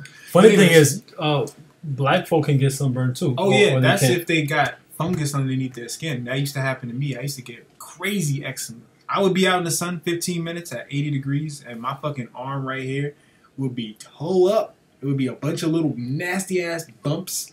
It would happen to my neck, and it was frustrating. So yeah, if you're a black person, you're not immune, you know, to the sun unless you have reduced the amount of yeast and fungus and parasites you got in your body. And that took a long time for me to be able to get to that place. What about your experiences? Because I had taken the long path, but you had pretty much got right on the nutrient retention rate, and you've been in for what? Almost 3 months. 3 months now. 3 months consistent. So how has your exposure to the sun from the time you started to right now changed? And I mean, how have your reactions to exposure to the sun changed? Have you noticed anything? Well, I never really paid attention to myself in the sun prior to the nutrient retention rate or meeting George, but now when I go in the sun, I love it. You know, I lay in the sun, I stare at the sun as long as possible. I tweet about it. And has your vision decreased? You know what? I think my vision actually increased. I think that I think my vision actually. I was surprised. I was like, wait a minute. First, I got a bunch of sunspots. I was scared. I was like, I actually still get the sun. Years ago, I used to get a lot of sunspots, and I was scared. I was like, oh shit, is that gonna go away every time I blink? Is it gonna fuck up my driving? Right. Then all of a sudden, like I noticed, I was like, oh shit, my left eye got better. My left eye was always getting worse over the years. I thought it was because of video. It was because of video games. One of my eyes are weaker too. But my left eye, now I noticed because across the room, you've been in my crib before. Right. You know where the that little countertop is that leads into the kitchen is. Right. I with my left eye, I couldn't see the time on the cable box. Right. I don't even watch cable. It just says turn on now. It's been that way for the past like 2 months, but I couldn't see the time on it. Now I can see the time on it clearly. I'm wow, my left eye got better. Now. So understand, people, that the nutrient retention rate developed by my man George Bess Health. I like to call him George Bess Health. It's like a health stamp right there. Right. It's like the health paradigm. His last name is Bess. Based on me, you know. We call him Bess Health. Well, we're talking about regenerating or reversing the effects of degeneration. Yeah, is that right? That's exactly right. That's exactly right. So he's already stated that he's cured himself of cancer, fixed his eyesight, old scars, old keloids going away, and no more arthritis, no more eczema. What else? I used to have the crazy clogged sinuses. I thought I had a permanent cold. I mean, my sinuses are clear. And we're doing this so we never ever have to go to the emergency room. Well, I would say if you get a car accident and your arm is off and you want a motherfucker to sew that shit, you can go there. I mean, I know surgical techniques, but I'm only one guy. But you will never have to use any form of synthetic medication to heal yourself from a degenerative disease. So unless you've gotten a real emergency where you got impaled, been in a trauma accident where you got internal bleeding, you don't even want to go to the hospital. And I would recommend that you still participate in the nutrient retention rate diet as well as the mineral supplementing from Minister Inky, just so that you can heal faster. Mama Atomics. The Mama Atomics. Dr. Ali got the alchemy. Right. There's a couple of the D-Health store has a plethora of herbs that if you know a little something, you can utilize to assist yourself. So I like to promote the people who've been putting in that work in the metaphysical and the science world that pretty much understand the dynamic behind how black people really need to understand what's going on with them as opposed to what we've been fed, which is all right. So I respect those people. That's why we're going to be promoting them on Ready for R, and they don't have to worry about getting no sign up. I mean, they can donate if they like. Yeah, we love the donations. We love that because this is what we want to do permanently. Yeah, we hate slaving in the matrix. Yeah, we want to make this the transition. Tour the world, give us information out.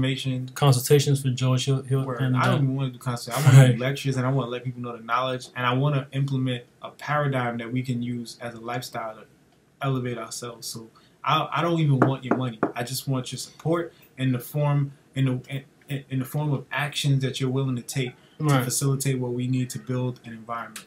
Our money right now, if that's all you can supply, is good enough, because we could use that to support the website, the tours, and traveling out to you. So for now, money is good, but in the future, what we're really aiming for is resources in the form of good people with high integrity, who are on the raw fruit diet, because the only way to have high integrity is to be on a diet that does not distort your body's ability to assimilate quantifiable data in the form of photons and or information. So before the information hits your neuromelanin, we don't want it to go through a layer of yeast that'll corrupt your ability to assimilate it. So there are no more agents. Yeah, this health paradigm eliminates agents. And agents can be people who are getting paid from the government, or people who are just under the eating chicken. Eating chicken and yeast. And under the influence of the mind control techniques that are being utilized and disseminated through popular culture, through advertisements, and pretty much everything that we're encounter on a regular basis. Just like the toxins, chemtrails, all that. I got a whole thing on chemtrails that maybe another. Yeah, we're gonna do another video on that. I don't think anybody. I just want to drop that.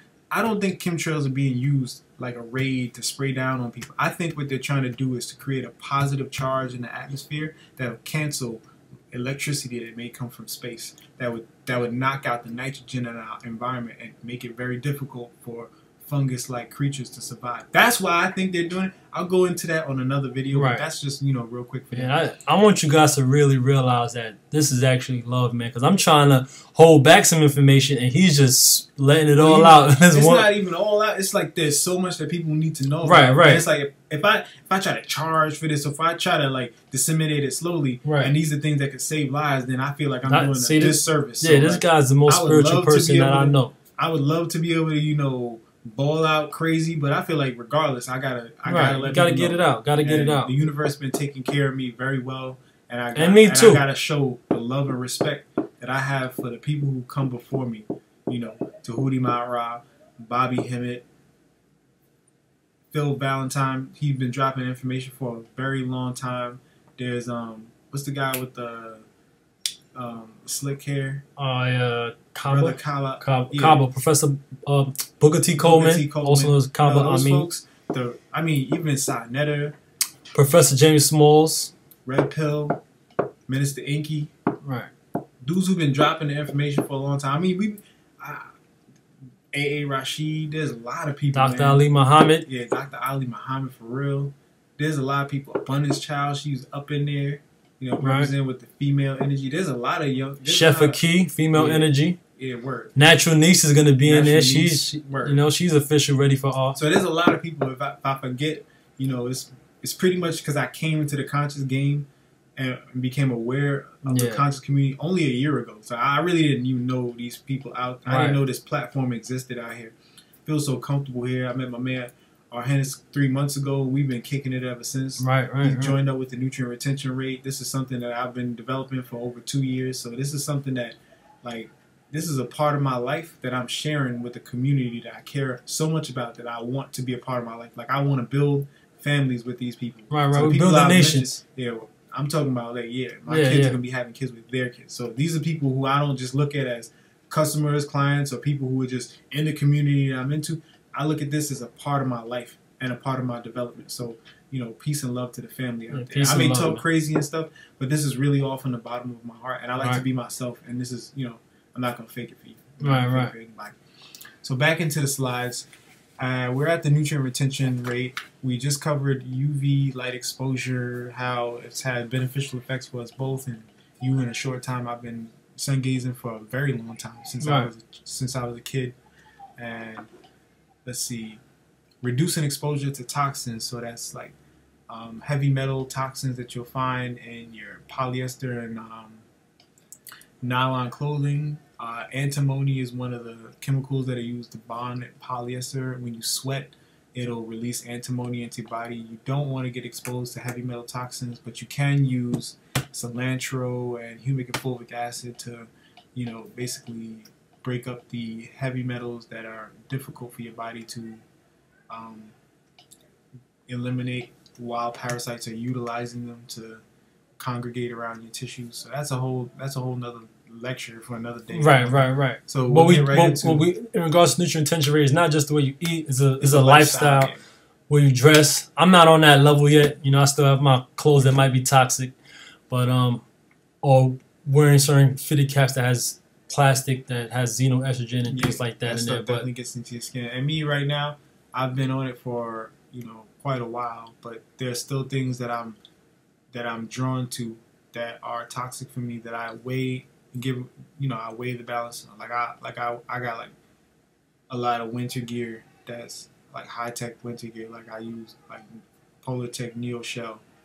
Came out in 2011. It's like a revolutionary. I don't even want to get these niggas drops. All right. So we're gonna skip it and go to. No. The thing is, I do want to talk about it. Yeah, it's talk about the things that I use to keep myself warm in the wintertime and flexible, like stretchy, warm, waterproof clothing that looks fashionable. So I indulge on some of the plastic chemicals, but I put a layer of wool in between. I'm a vegan. But I'm not a vegan because I don't want any harm to come to animals. I don't like to hurt animals. Right. But I know that wool is like a renewable source. And there's like chemicals they use on the... I don't even go on. But basically, this is all I have to go. But I use layers to protect myself from the damn xenoestrogens and the heavy metals released by, sweat coming into contact with polyesters and nylon. So yeah, we'll cover all that shit some other time. So yeah. Clothing, municipal water supply. Yeah, if you don't know that the municipal water supply is fucked up, it means the water that comes from the faucet. You probably found this by accident. You're not conscious. It's true. This shit been fucked up. They've been wanting niggas for years. But then you can taste the difference when your tongue like literally feels that. How you drink water, and your tongue feel dry. The fuck is that? That's deep. That's deep. The fuck is that? That's chlorine and fluoride and shit. You can research fluoride, what they did all throughout Nazi Germany to dull people down with that. They got all kinds of techniques, but we'll go cover that some other time. Municipal water supply, cleaning products. Oh yeah, cleaning products, beauty products. Do your research, folks. There's very few things out there that are really good for you. And so if you aren't on that level right now, you need to be, because that's the wave right now. Let's see, foodware, plastics. We eat raw vegan over here, so I'm not going to go into cooked foods. I'm not going to go into Teflon being released in various types of non-stick pans. I'm not going to go into the microwave and what it can do to plastics and releasing xenoestrogens. But what I am going to say is that you probably want to use BPA-free bottles.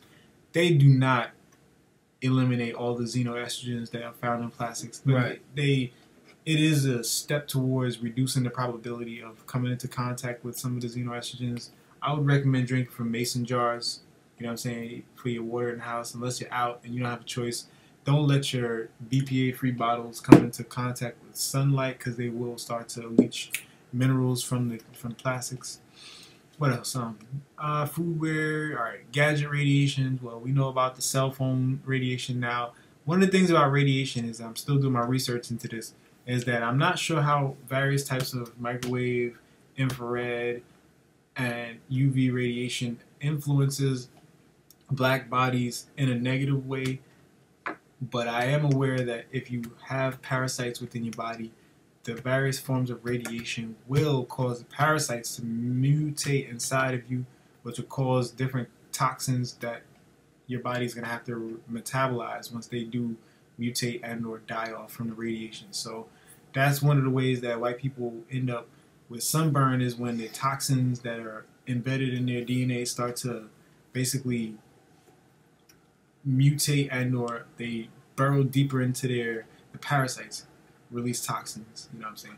I kind of like jumped ahead of myself right there. I gotta use the bathroom. That's what it is. Yeah, I gotta use the bathroom too. Yeah. So the toxins they release, the parasites release various toxins that your body still. Let me go first. Yeah, you go first.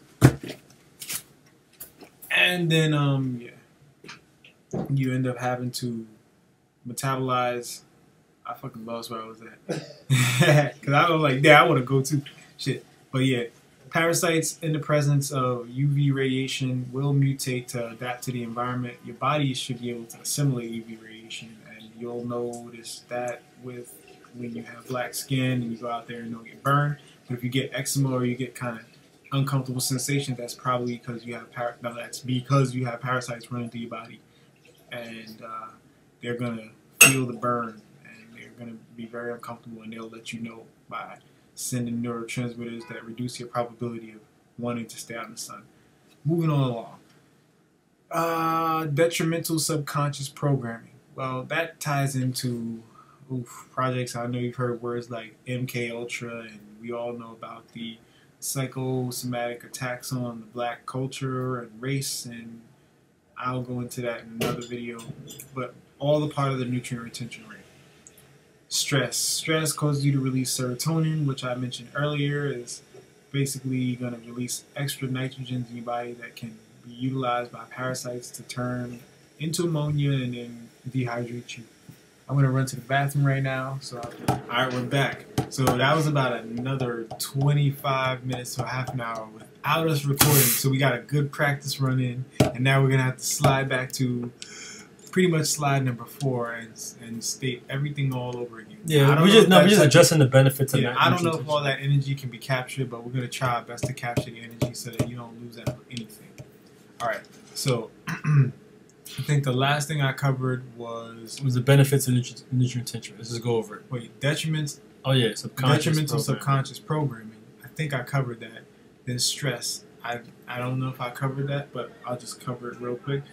How pretty much when your body is under a state of stress, you're going to respond with serotonin, and then parasites within your body can use the extra nitrogen and serotonin to convert into ammonia, which dehydrates your body, which I'll cover in a further slide that can translate into how dehydration is how ultimately your body becomes weak and allows parasites to thrive in a dehydrated, ammonia-rich environment. So that's going to be covered in microenvironment too. It's going to be hard trying to do this back after having done all of that. I thought we was damn near done. We was at the home stretch, baby. We was damn near. We got like 3 more slides to go and we was done. But anyways, going into the nutrient retention rate and our benefits. So some of the benefits of the nutrient retention rate are eating less. Now, eating less doesn't mean that you know, let me tell you what it does mean. It means that you can go all day, eat 1 avocado. I'm going to give an example of what I ate today. So all day I had the equivalent to 1 avocado, half of a young Thai coconut, 1 tomato. I had 1 cucumber, and that's rare because I rarely eat cucumbers, even though I like them. I just happen to have one here. And I had 2 miniature gala apples and 2 nectarines. Actually, just one gala apple and 2 nectarines. So I ate that all day, and that's pretty much what I had from when I woke up around 10 a.m. this morning till it's after midnight now, probably going on 1 o'clock.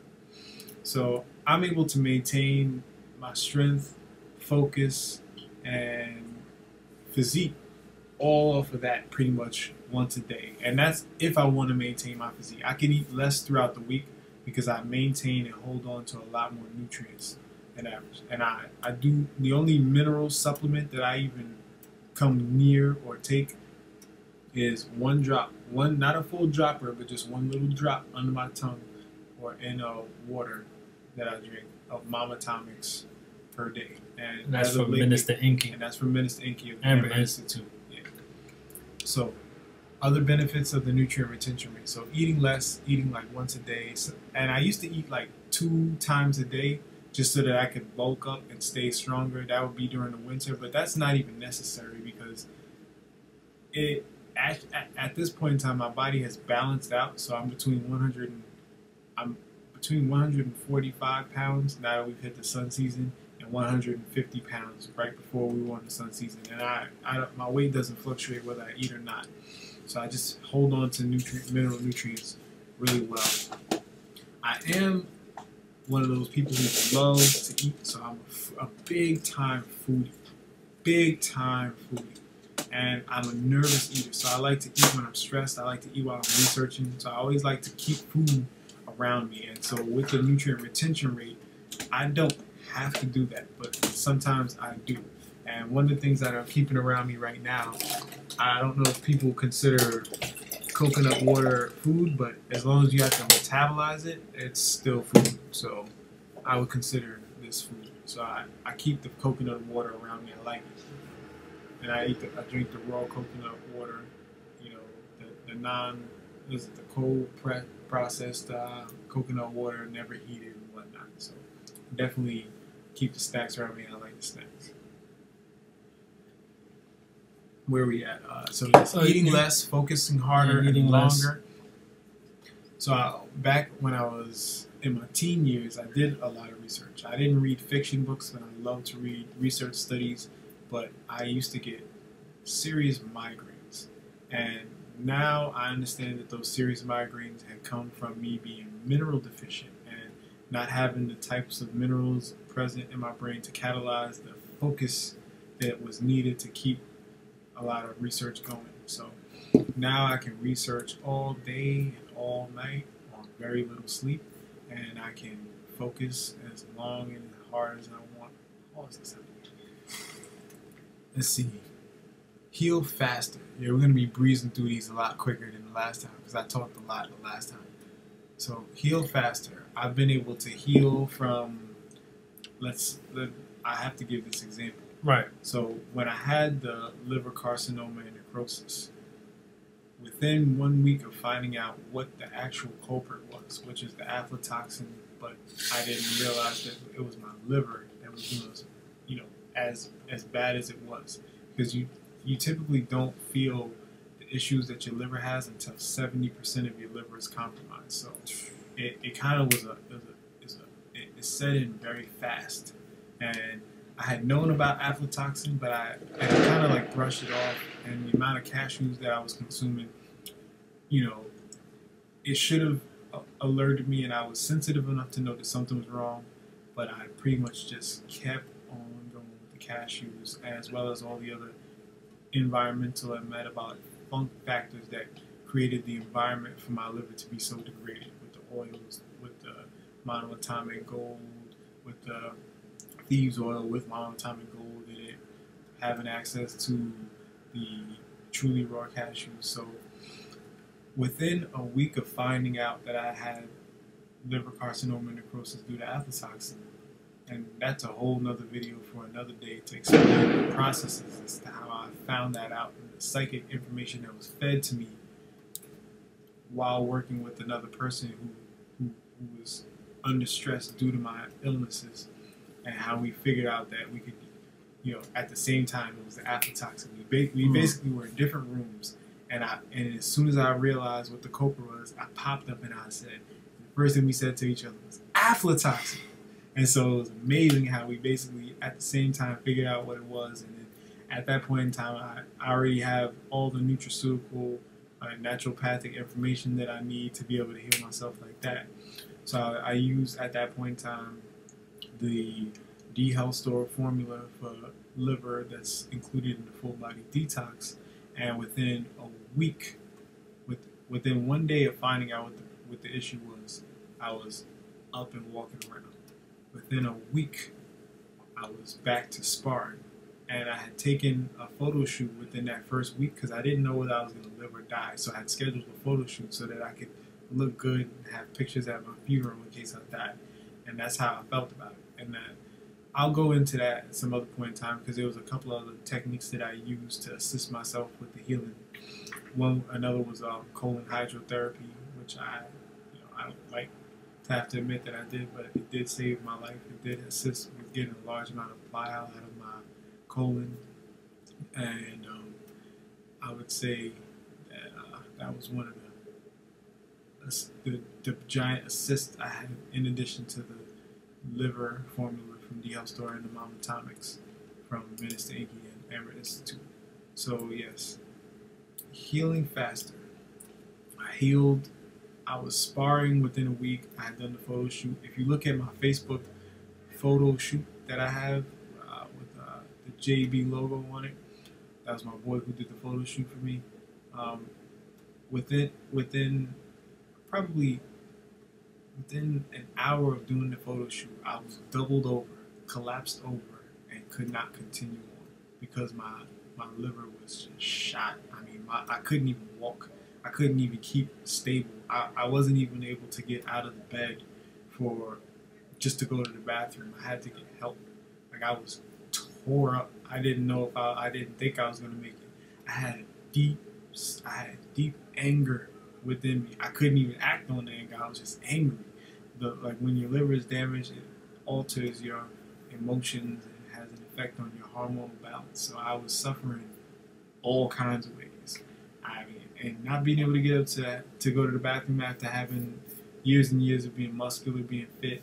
And I've had hospital stays, but never have I had anything in my life. I've been in the hospital for 3 weeks at one point with that bone marrow infection on the IV.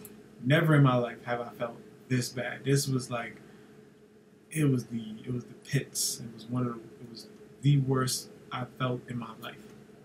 And within a week, photo shoot, sparring, within a day, up, moving around, and that's one of the benefits on the nutrient retention rate. And so it's healing faster. Yeah, it's not coming off the way it did when I first did it, because our energy is all killed. We just went through forward slide. So anyways, we're going to go through this so you can build a stronger body with less effort. So I don't spend a lot of time working out. I don't go to the gym. All I do is calisthenics. I don't lift weights. So I've developed this body. You know, you can see that on a raw fruits diet. And this is within less than a year from the time that I had the liver carcinoma and necrosis. So you can see that there's very few people who can even eat a raw fruits diet and look like this, because you need to be on a nutrient retention rate to be able to actually do it. It's not even possible. So they're either lying or eating something that they shouldn't be eating that's causing cellular inflammation if they are on a clean raw fruits diet. Because that's where I was when I was on a raw fruits diet at 170 pounds, because I was consuming so much of the cashews, but that was basically a nitrogen-based environment, and it also had the aflatoxins in it, so it caused me to be in a state of cellular inflammation. Right. So I know all about that. So you wouldn't even so cashews in general aren't even on a nutrient retention rate. You wouldn't no. Yeah, I wouldn't recommend it. I mean, you could use it as a transitional food, but who the hell is gonna have the money to go as hard as I did? Right. I was dropping thousands of dollars a month, or I was dropping pretty much close to $2,000 a month on food, but then I was spending $200 a week roughly on cashews, and I went in. I always go in. I go in. Right. So that's part of your own experiment. Yeah, not just the experience. That's just the way I am, personality-wise. I goes in. So yeah, you got the reduced metabolic energy used in digestion. So when you're on the nutrient retention rate, if you can hold on to minerals, nutrients, you don't need to eat as much, and it reduces the amount of metabolic energy that you have to spend digesting food, which allows you more metabolic energy for healing, thinking, or whatever it is that you want to use to develop yourself, whether it's developing your extrasensory perception and or techniques of that matter. You have more metabolic energy to utilize for those. It's one of the biggest benefits on the nutrient retention rate. You become a very efficient human, and you don't have to worry about as much when you don't have to constantly worry about eating 3 times a day, 2 times a day, or whether you skip a day. Because pretty much I eat right now as much as I do the one meal, I wouldn't even say it's not even a large meal. It's pretty much what I described: 2 avocado, maybe one tomato, half of the young Thai coconut, and a few nectarines, 2 nectarines, and an apple. It's hard to find apples nowadays too, because 75% of them are rotten in the core, even if you buy organic. Oh yeah, we didn't mention that all the foods that we eat are just raw organic foods. We spend extra on our organic foods, not because they're healthier, but because it reduces your exposure to pesticides. So that's why we do the organics. We spend a little extra for that, and we know that some of the organic foods are coming in that may be genetically modified, and they're all germinated with fungus. They're all grown in fungus, so we are aware of that. So the nutrient retention rate is based on reducing exposure to pesticides, toxins, yeast. But we know that in this type of society that's almost impossible. So please don't. Another benefit of the nutrient retention rate is after the reduced metabolic energy used in digestion, is eliminating parasites faster. So one of the key goals here is to eliminate parasites, because parasites influence the information that's going to ultimately be synthesized and translated by your neuromelanin and regulated into action. So we want to eliminate the medium of yeast in between our skin melanin and our neuromelanin, which is all throughout our brain and hormones, and our organs.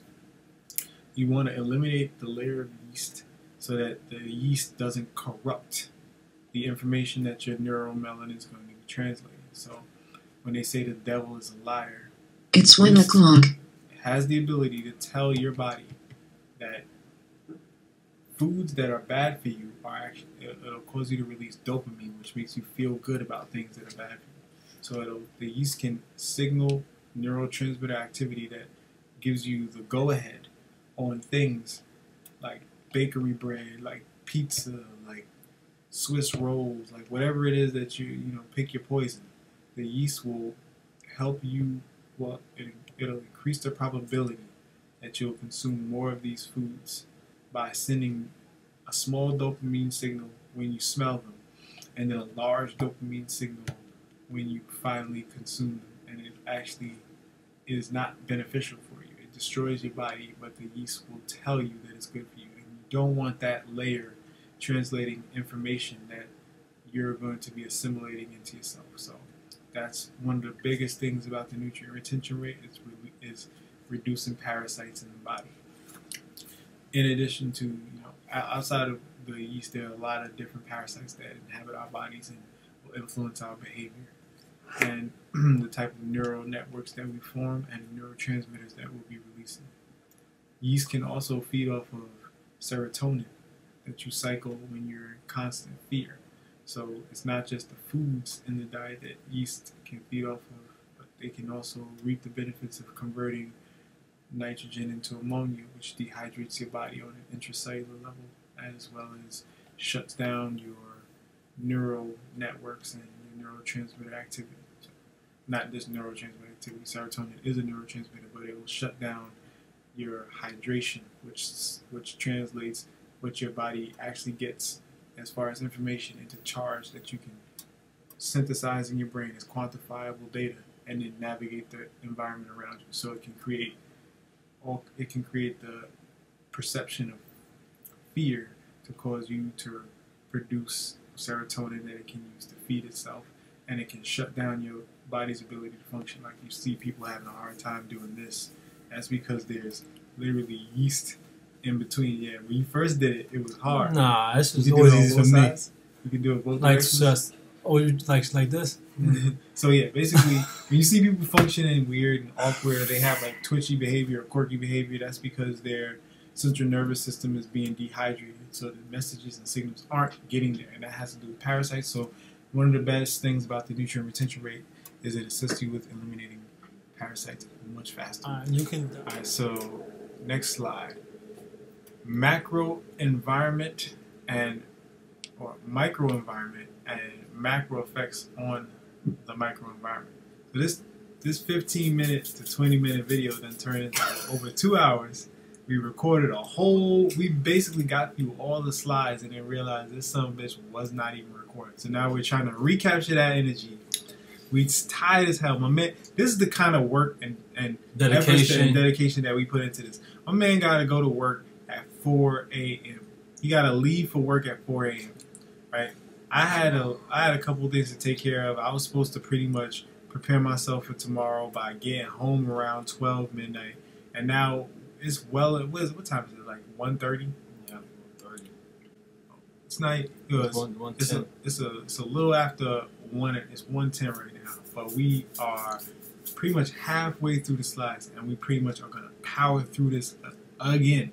This is the second time. Like once the type of energy that we had the first time we were going through this, it can't be recaptured. But we're gonna do the best we can because we know that the people need this information. People need it. We love y'all. We love doing this. Natural niece said she ain't never seen me yawn before.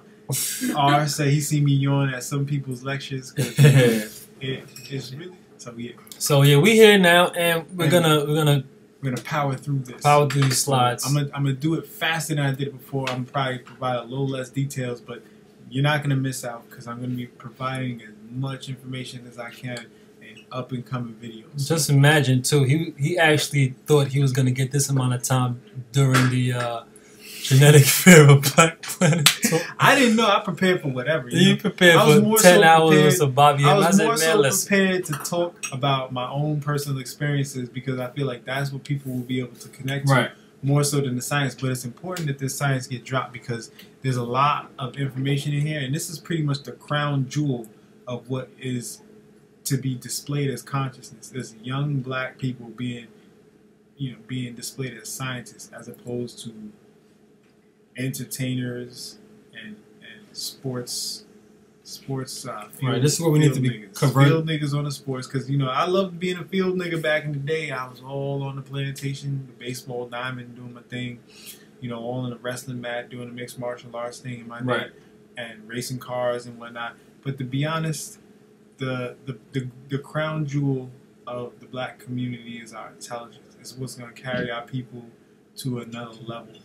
As far as health, the nutrition, which is based on the bodybuilding, and the consciousness, which is based on the thought, and the metaphysical aspects of spiritual cultivation, which is increasing your sensitivity and becoming more aware of your environment and tuning your electromagnetic receptors, your body being electric, your mind being magnetic, tuning those. And that's the true knowledge of self. That's true knowledge of self. And that's what the ancient so-called mystery systems were all about, is honing your internal environment to match that of the external environment, so that the internal and the external are a reflection of balance within your being.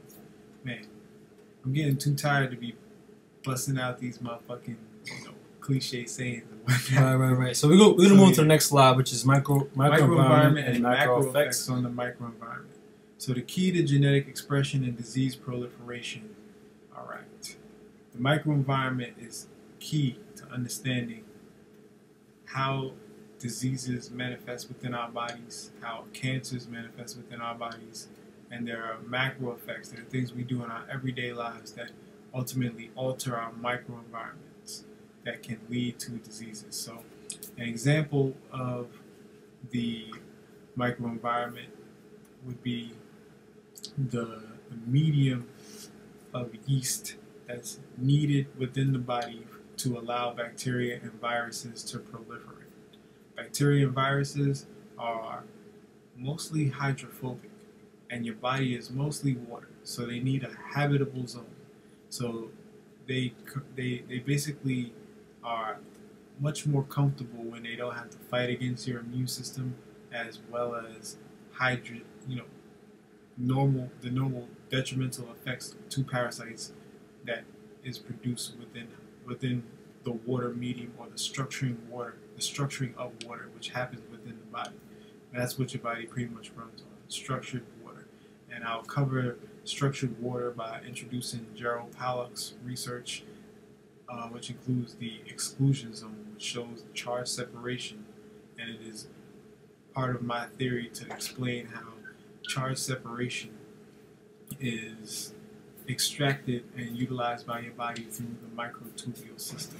So it's microtubules that connect your nervous system to your cells, which connects your intracellular medium to your extracellular and outside of your cell.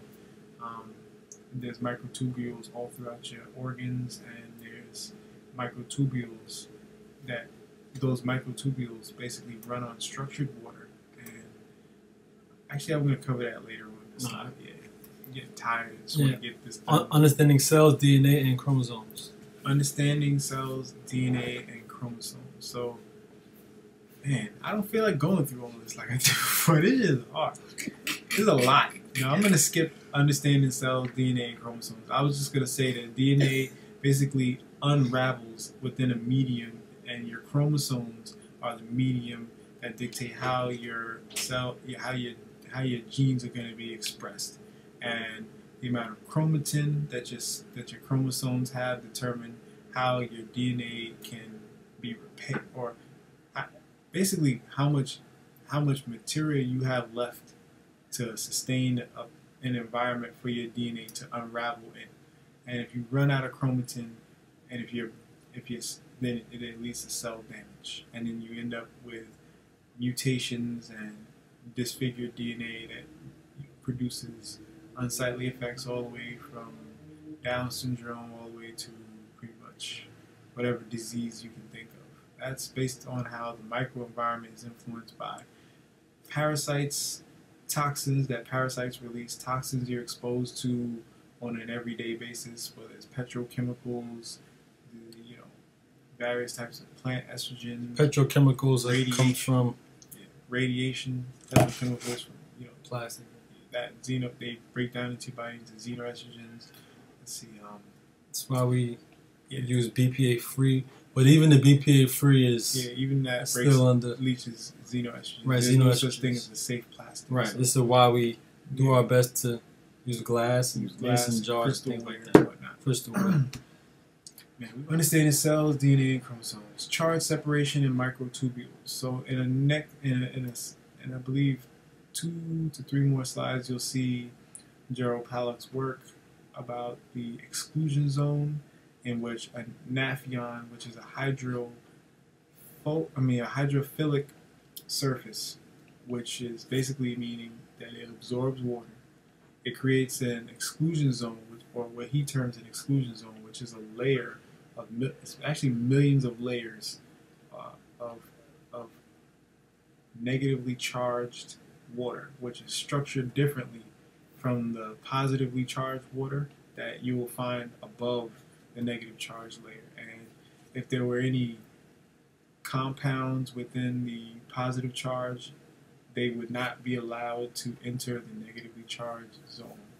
And that's the basis for how the nutrient retention rate works. It's by looking at the body as a plasma machine, or a closed plasma circuit, and trying to create an environment where you can maximize the amount of negative ionic reactions that your body can reap to build itself up, and to reduce the amount of positive ionic interactions, or things that lead to ultimately a positive charge that strip away. Damn, I'm not saying it right. Can I rewind it? Nah, we ain't gonna rewind it. We're just gonna do. Basically, your body uses the charge separation and microtubules to extract the charge separation to produce electricity in the body. And Gerald Pollack's work explains that. Another clue to that is the microtubule system, and how anesthetics work on the microtubule system by ultimately dehydrating the body and eliminating that negative charge layer, which is what prevents you from being able to feel things, because you're now dehydrated and your body doesn't have that separation of charge that would allow you to facilitate the neural connections that would allow charge to run through that area of your body. That's how anesthetics work. Medical doctors claim not to know how it works. Anesthesiologists claim not to know how it works, but that's my theory on how it works, and it's highly likely that that's how it works, especially based on the circumstantial evidence of how water separates charge and creates the exclusion zone, and your body takes advantage of it. That's another way circulation works. It works through hydrophobic and hydrophilic mediums, and that's how your cells extract energy from water via the mitochondria, as well as how your central nervous system works all together. So anything that dehydrates you is pretty much destroying your life and destroying your body's ability to extract negative charge and keep the charge separation going. So you pretty much can see all the breakdowns of that in people with poor health and the various issues that they have, like hypoxia, autoimmune diseases, histamine reactions, which is a neurotransmitter that your body has to respond with when you're dehydrated. So yeah, all that, we covered a lot before I was going in. So now we're just going to try to breeze through this. Let's see, understanding cells, DNA, and chromosomes, charge separation, and microtubules, protect and avoid detriments to the microenvironment. So one of the goals of the nutrient retention rate is to take your phone to sleep. Is to protect yourself and avoid detriments. We gotta move into the camera now to get the energy for the people. You gotta get the energy going. Yeah, we gotta get the energy, man. It's gonna be that one 10 a.m. swag when niggas been up all night before and still got work. So it's that swag right now. And we're doing this for the people, man. You know, get that information out there. It's been a while, so we're gonna get it out there because some of you need this science to know that you're in good hands, at least the hands of somebody who has the experience, years of experience on a raw fruit and sun gazing diet, as well as functioning at this level of intellect and has the integrity to put this type of information out for free, just so that people have the information and the know-how. we would like to tour the we want to tour the country nation, and do this shit for life. We don't want to tour the world. Like we just and ultimately the goal is to be able to not get a lot of money from this, but to get people who are going to be the resources that we need to build our families. Full of integrity. Full of integrity. Oh yeah, you have to be on a raw fruits diet. You have to be able to understand this paradigm in such a way where you know that what we're doing is we're fighting to eliminate parasites and the influence that parasites have on society. That's what this is all about. So this is why we're putting out this information like this. This is, you know, I get to style, have my little fun while I do it, talk crazy, but at the root of what it's all about, this is truly a world-saving revolution that is needed at this point in time. This is literally the Armageddon. Armageddon. You can't even get healthy food, within the nutrient retention rate diet, we eat only organic raw foods, and we know that the organic foods that are produced now are corrupt. They are, germinated with fungus. They are often grown and fungus cultures added to the dirt. They use, blood meal to produce pineapples. You have to go into that. You have to break that down big time. So he's just gonna touch on that, just to let you know. Just to let you know that we're in the Armageddon right now. Right. There's damn near fungus in everything, and we try to reduce our exposure to it. We don't even need, no alcohol, none. We're still wavy young dudes. We have a great time. There are other things that you can use to stimulate dopamine in the body. Once you get into alchemy, that's nothing.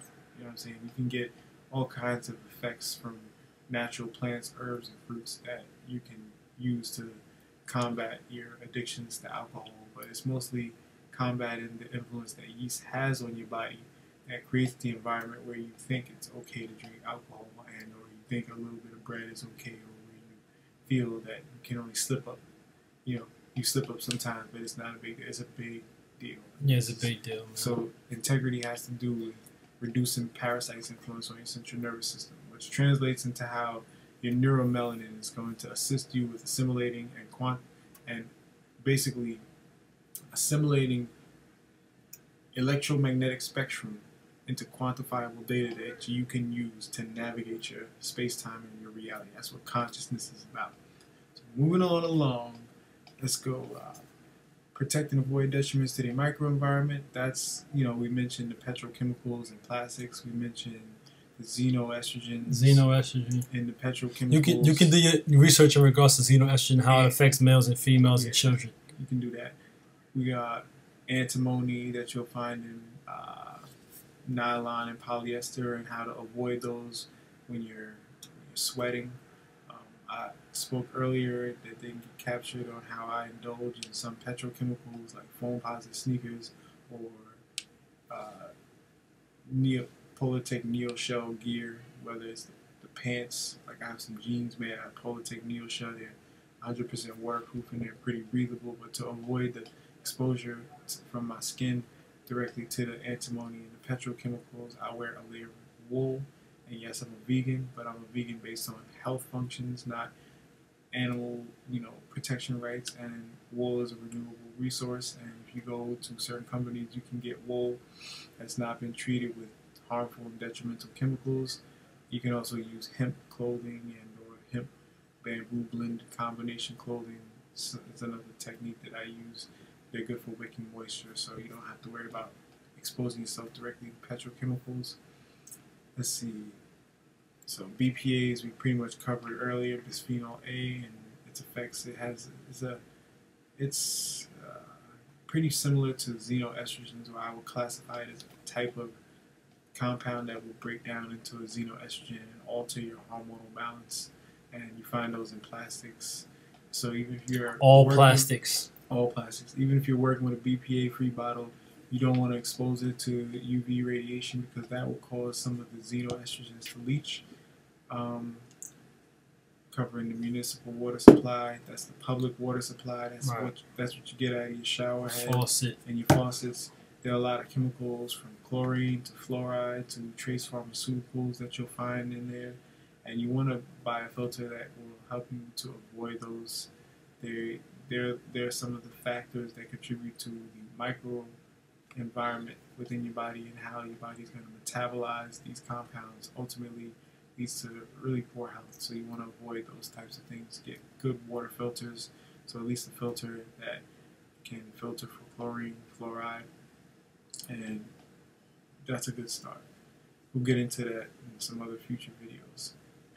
Parasites, the effects of parasites on the microenvironment are that when parasites proliferate or when they die, they release toxins that your body's going to have to eliminate, and that's a form of metabolic function. So metabolizing the toxins that parasites produce is going to alter your microenvironment. So reducing parasites does help, but also understanding pretty much what kinds of compounds you can use to facilitate a faster elimination of the parasite toxins will help.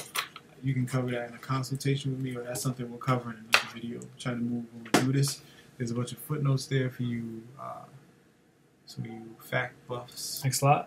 Yeah, and let's get to the next slide. I'm getting tired. There's a few slides on mental illness, demons, and parasites. We're gonna go through. That's the crux of what it is that I came to do as a counselor. So for me, that's that right there. I'm doing the science just to give you a taste of what type of researcher I am.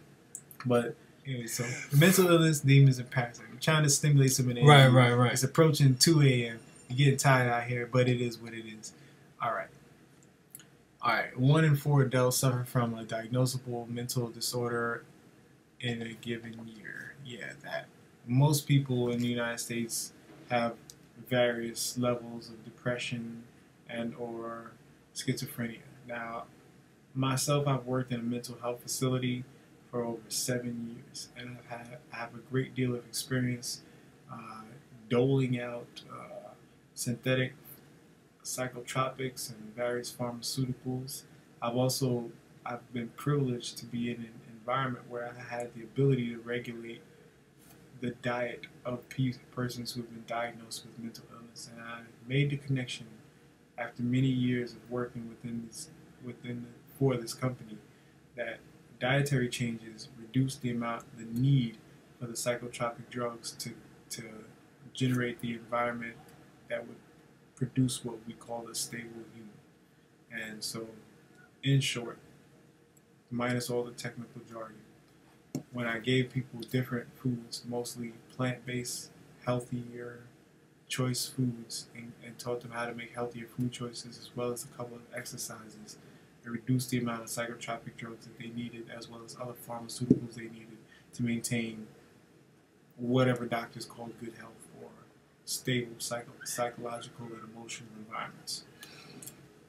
After years of doing my own experiments and researching on people, I had made the connection between how toxoplasmosis gondii increases the probability of car accidents, as well as success in a capitalist paradigm by increasing serotonin production and reducing people who are infected or who have the overgrowth, reducing their perception of fears.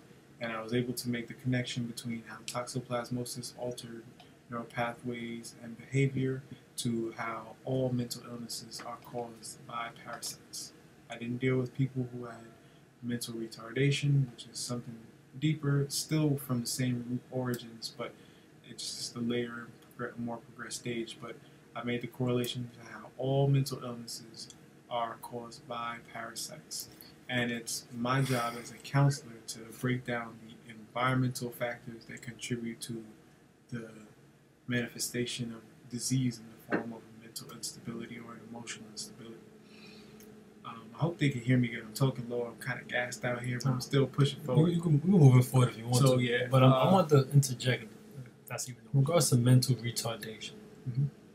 Is that a mental illness that can be reversed? Well, as far as within the health paradigm that I have, right, all diseases can be reversed, even to the point of the genetic expression of disease that would be called a genetic disease, those within the nutrient retention rate medium or nutrient retention rate based raw vegan diet medium can be reversed. Lifestyles.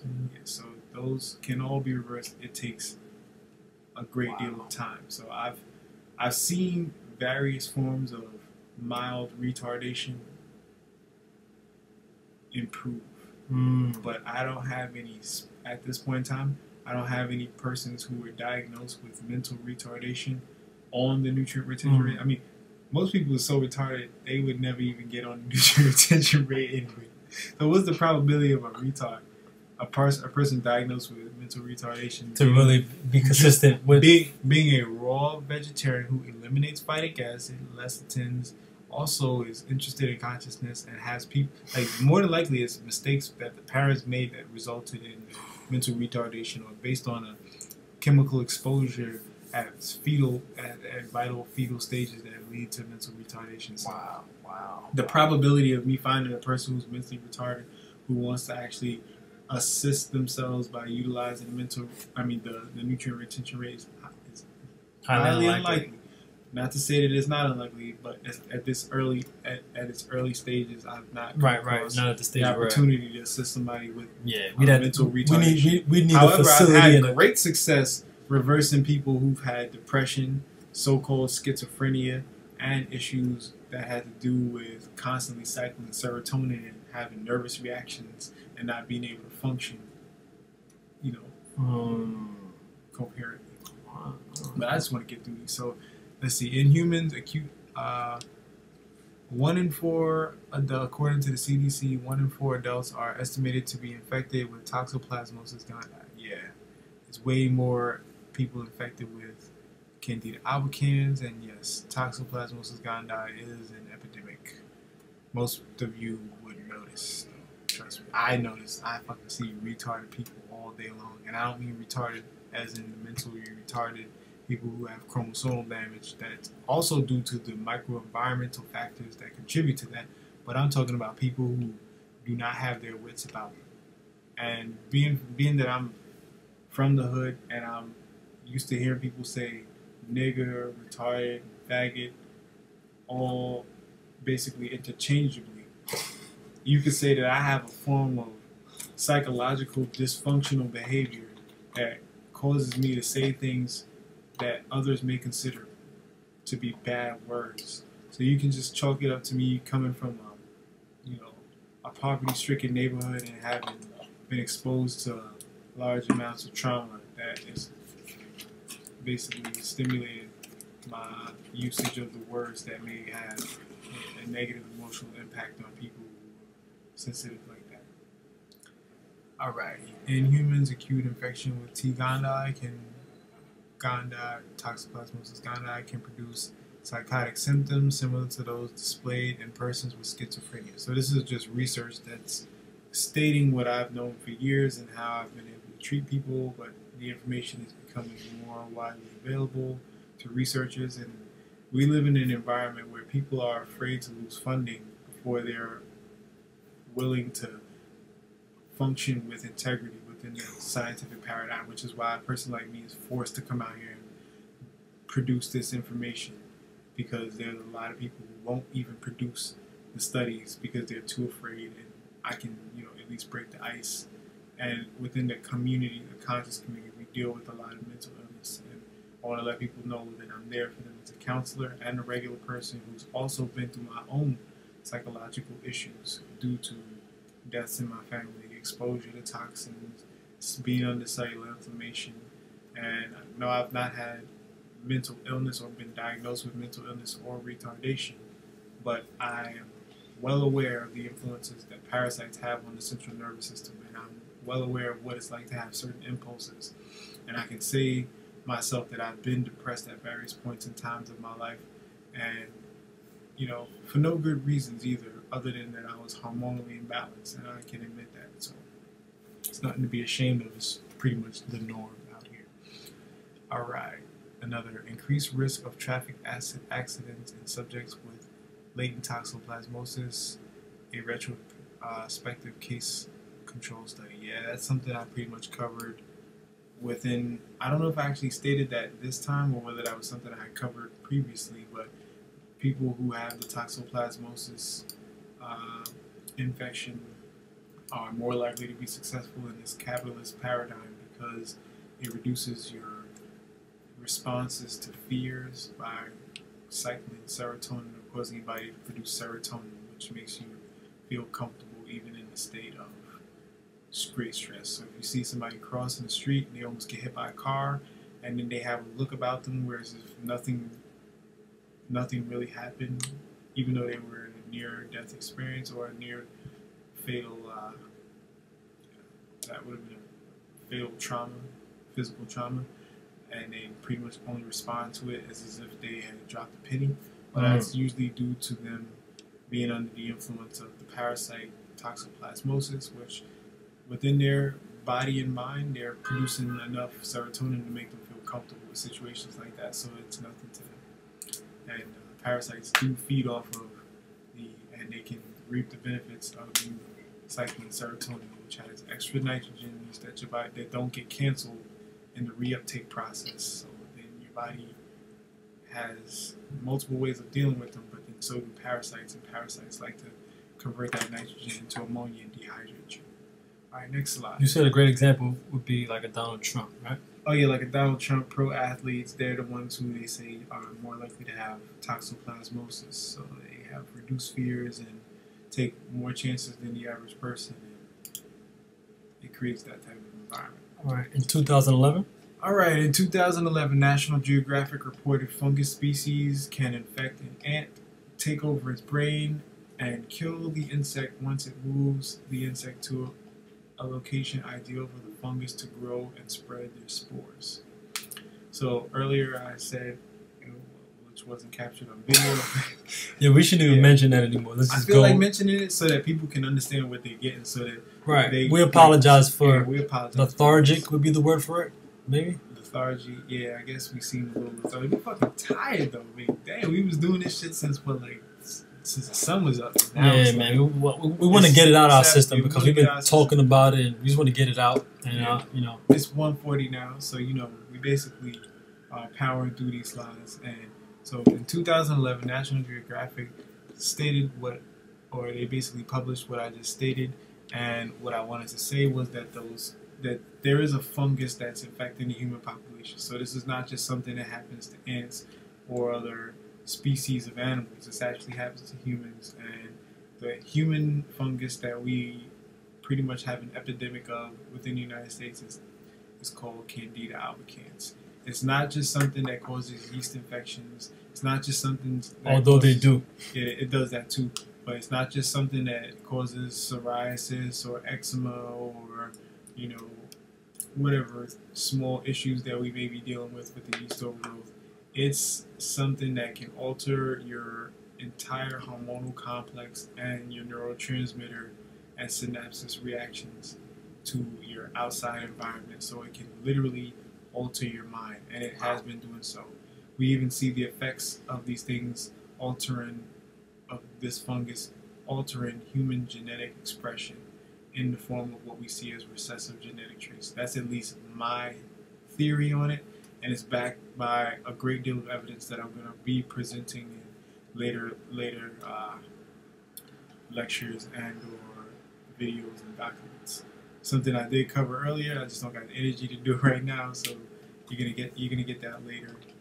I hope I'm pretty much covering it the way it needs to be covered. No, you did, because it's pretty much word for word. Like, you're doing a great job. Yeah, I'm not even going to go into the different types, because there's more than one type of yeast that can inhabit the human body. And one of the biggest outbreaks we have is Candida albicans. There's other forms of yeast, and there are two types of fungus that are displayed in the ant colonies. I don't know if they're listed. Let's see. That's not it. You can go to YouTube to look up how fungus influence ant colonies, and you can look at how they alter their exoskeletons. One form of yeast will alter the exoskeleton. That's why I wish Dr. Scott was here, because she has all the technical terminology, so I can just use her as a reference. What type of yeast is it that causes the exoskeleton to protrude and then produce the spores? And which kind of yeast was it that causes the ants to crawl to the tops of blades of grass to increase their probability of getting eaten by cows, so that the yeast can finish its life cycle in the digestive tract of the cow? We get all that information some other point in time, but that's pretty much what you're looking at in the picture there. You can go to YouTube and find this information, and like deadliest parasites or worst parasites or whatever, top 10, top 5 parasites, do whatever, you know, makes you comfortable. I'm just going to breeze through this information. Next slide. Genetically? Mental illness, demons and parasites, genetic modification, genetically modified foods, and alchemy, yeast and bacteria, gold, and electrolysis. So there are 3 types of, or there are 3 main ways of genetically modifying foods. One is using yeast or fungus to cause tumors on cell walls or cell membranes, then using a virus or bacteria to then influence the expression of the nuclear material, so that the nuclear material increases, so that within the process it increases the probability that the nucleus will basically produce whatever traits or expressions that are more beneficial for cultivation and or production. Because it's not just plants that this is being done to; it's also being done to animals. That's why I specified cell walls and cell membranes. Another form of technique to, I guess, shred or separate the cell membrane or wall is to use electrolysis, and then you can use bacteria or a virus to go in and re-instruct or reconfigure the expression of that cell. You can also shoot with a particle gun. You can shoot gold or tungsten into the nucleus, which will assist whatever DNA you mix in with the gold and tungsten to bond with the DNA that's going to be in the nucleus and alter the expression. And it's kind of a messy job the way that genetic modification is done. So it's basically based on probability and then finding the express traits that you want and then cloning those. And I wanted to specify that technique that's based on using the particle gun with the gold and or the tungsten to basically build on what monoatomic gold actually does and why monoatomic gold can be so dangerous. And it has to do with, if you don't have your body pretty much replicating your own DNA, and you do have latent viruses or viruses in there from vaccine programs, or you have the standard American diet, or even if you're a vegetarian, you're consuming cheese and bacteria and you're exposed to various viruses, or if you're just not on the nutrient retention rate and sun gazing and you're consuming monoatomic gold, you're going to be assisting other creatures with being able to assimilate their DNA within your own. And that's one of the dangers of, monoatomic gold. And this is one of the techniques that is used in modern alchemy. And alchemy, again, is from our paradigm, from the nutrient retention rate paradigm, is not the fermentation-based alchemy, but the baking in of minerals using either UV radiation and or infrared radiation. And that's what we do over here. So I just wanted to specify how alchemy, mental illness, parasites, and quote-unquote demons, because they have a neurotransmitter effect on your behavior that will cause people to act as if they're possessed. And oftentimes the victims are unaware, and parasites can work to colonize groups of people so that they can use what would be their psychic or sensitivity functions against them. So the parasites can actually colonize humans, and they can have psychic interactions that are based on promoting an environment that's better for parasites than their own DNA. And we see it in our society, and it's so prevalent that you're almost looked at as crazy if you eat raw fruits and vegetables, look healthy and as good as I do, and then talk to people about yeast. They go, it sounds like science fiction. Well, if it sounds like science fiction and you don't want to do the research, then continue to be a fuck. And if you want to improve your life, then do a little bit of research, find out whether or not what I'm saying is as crazy and science fiction sounding as it is. And when you find out the truth, you slowly start to implement what's needed in order to improve yourself. I've been doing this shit for years. You know what I'm saying? My man jumped right into the diet. Man, 3 months ago, he's on the diet. We out here facilitating high levels of consciousness. We're manifesting the reality of the prophecies that, you know, a lot of people were bamboozled and think it was Christianity, but we're putting that out. We're acting, we're the living catalyst for the alterations that are taking place in the end of times so that we can facilitate an environment for us to be able to reproduce and have a healthy environment for our offspring. Nation building. This is real nation building. That's what this is about. So, you know, on to the next slide. I think I've covered enough on that. Okay, alchemy.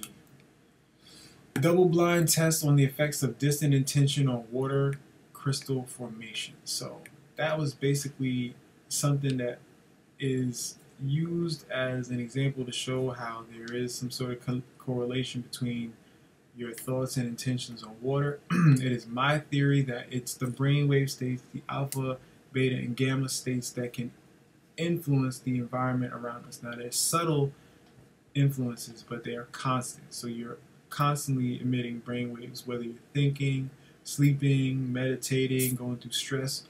You're constantly emitting brainwaves, and I do believe that it's these brainwave influences that are influencing the effects on the crystal formation of water. And in fact, that's what I know some of the ancient mystery sciences are about, and it's about mind cultivation. But not only do your brainwave states influence the water in cups or bottles, but they influence what's supposed to be almost 90% water within your body as well. So the mental cultivation has to do with basically stimulating neurotransmitter and hormonal activity that reduce food for parasites and increase your body's ability to produce what's needed for itself as far as good neurotransmitter activities, healthy neurotransmitter activities, as well as produce a healthy body. So even though I eat this diet, even though I eat a raw vegetarian diet, reduce phytic acid or little to no phytic acid exposure, little to no lecithin exposure, and I say that every so often I may slip up and there may be a small amount of peel. I haven't seen it myself, but I can't say that it's 100%. It's highly unlikely that it's 100%, but it is somewhere in the 90 percentile range. So highly reduced exposure to compounds that basically cause a detrimental chelation effect as far as my mineral assimilation. But basically, I'm so tired. I just want to get through this. I don't feel like going in on them. I want to go in on them, but I don't even, basically, your mind plays a big role in the development of your body. And for people who are trying to heal themselves from degenerative diseases, the mental state plays a big role, because if you have to constantly release serotonin to make yourself feel good, you're crying and all that, that actually isn't something that comes from people being weak, but it actually has to do with the gut being populated by parasites that like to cycle the serotonin, the nitrogen and the serotonin into ammonia to dehydrate you and to further infiltrate your central nervous system. So it doesn't make you a bitch when you cry a lot. It just means that you have certain levels of, parasite overgrowth.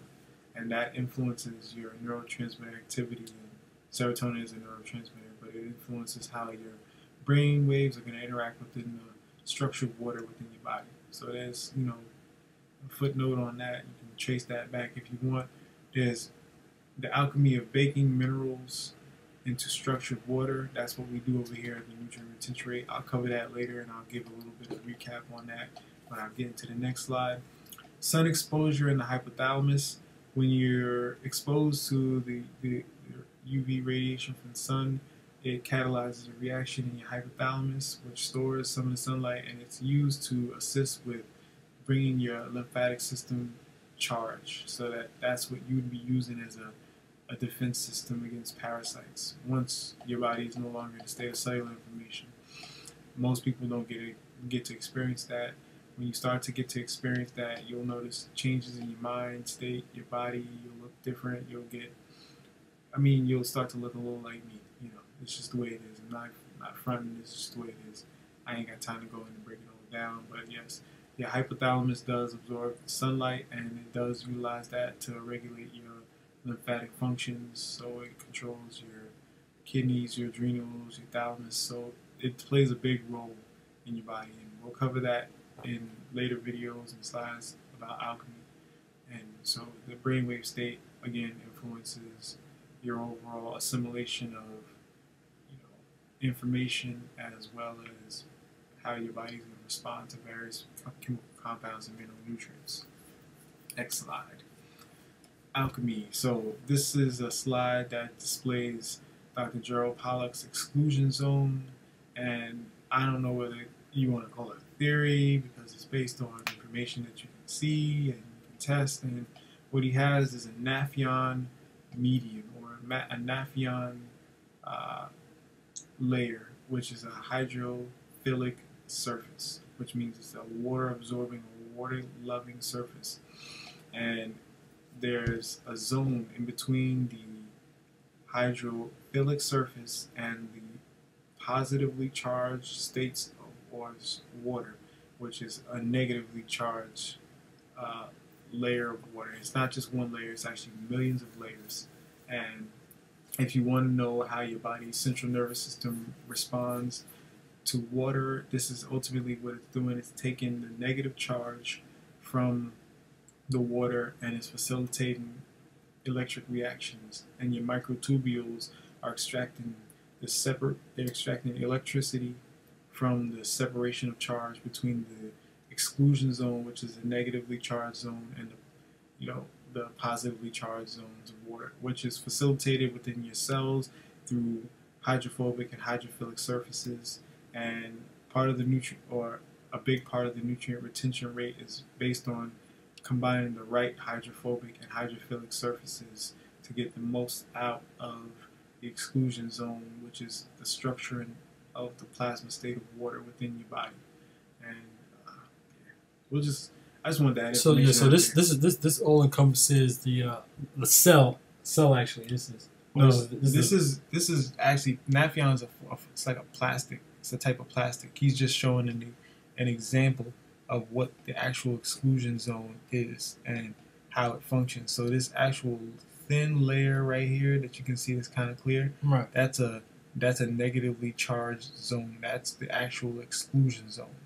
So these areas here are all positively charged, and it doesn't actually display the negatively charged zone. So so me talking about it is actually displaying it. So right above the red Nafion, you can see the dye excluded. Oh, you can see where the dye is excluded. Now I believe they use microspheres in the as a dye. It's typically what's used as colors, because when you get to a nano level, shape and structure determine how color may appear. So you can have this shape that actually displays the color blue, and then you alter it to this shape and it'll actually display the bandwidth for orange or green. So that's how that really corresponds. I mean, I feel like I'm skipping so much information because the first time I went over this, I went super. No, we didn't touch. Did we touch? Yeah, we touched this, nigga. We was almost done.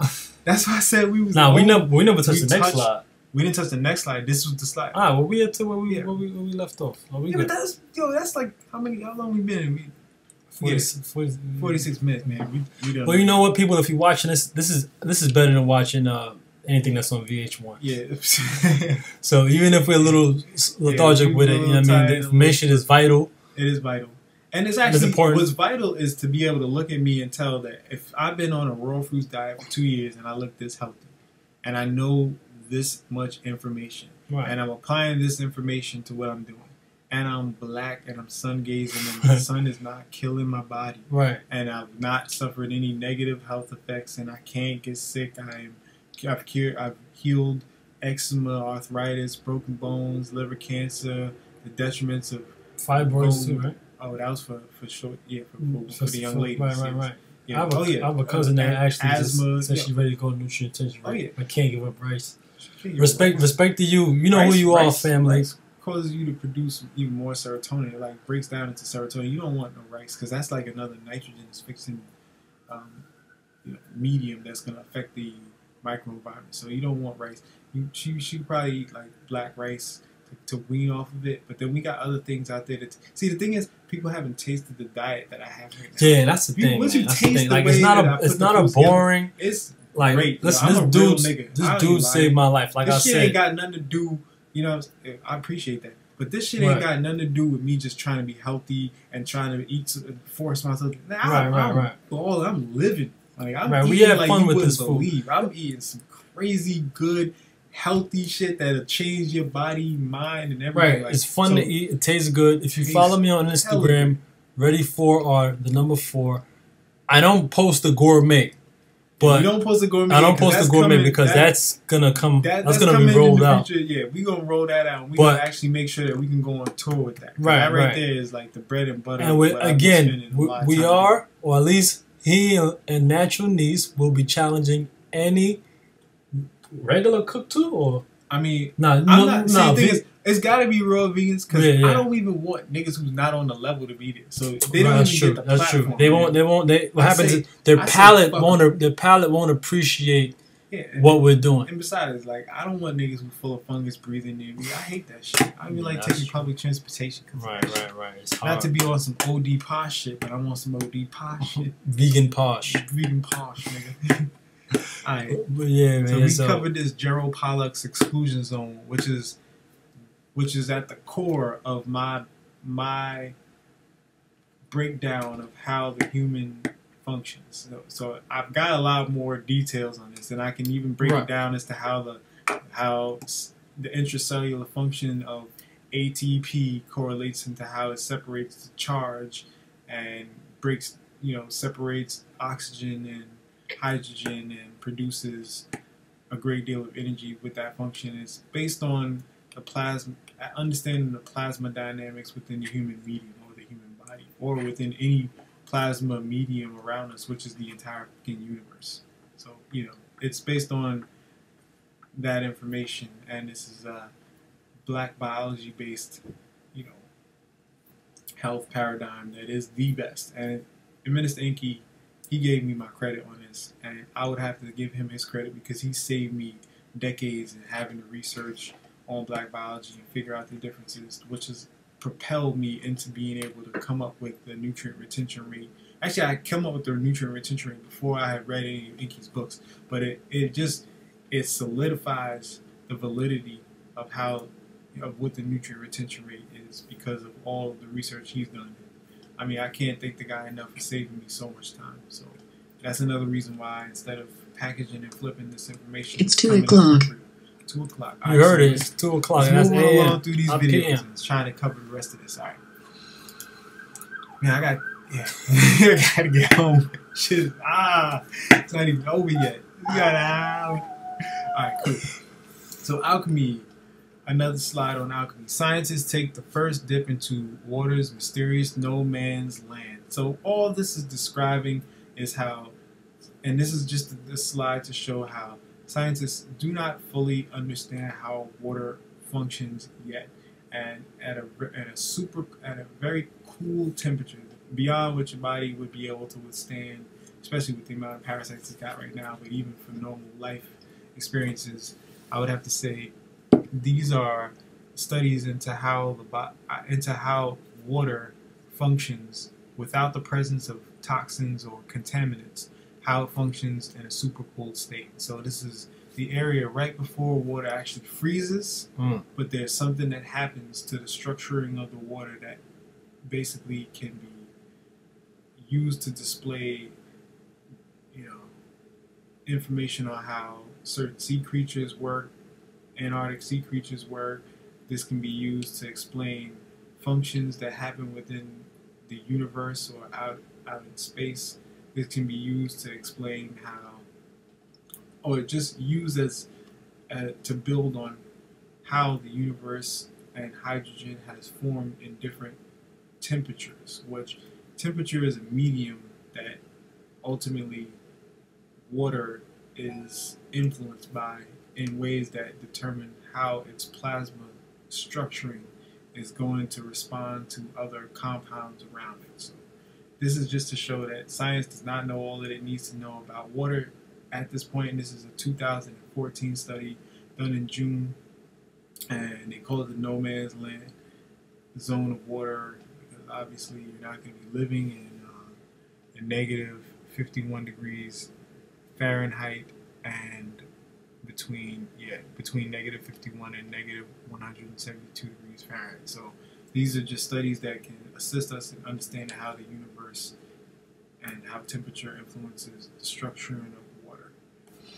And yeah, even if you went into deeper aspects of superconduction and how the superconduction can be facilitated through a supercooled medium based on reducing the friction that electricity rolls through, that can help you understand how in the coolness or the temperature in outer space there's little to no friction and resistance against electricity, which does in fact happen in outer space, and that can be covered in another video at another point in time. Let's just get on through this sucker. So this is just to show y'all still grinding. Oh, that's Dr. Scott.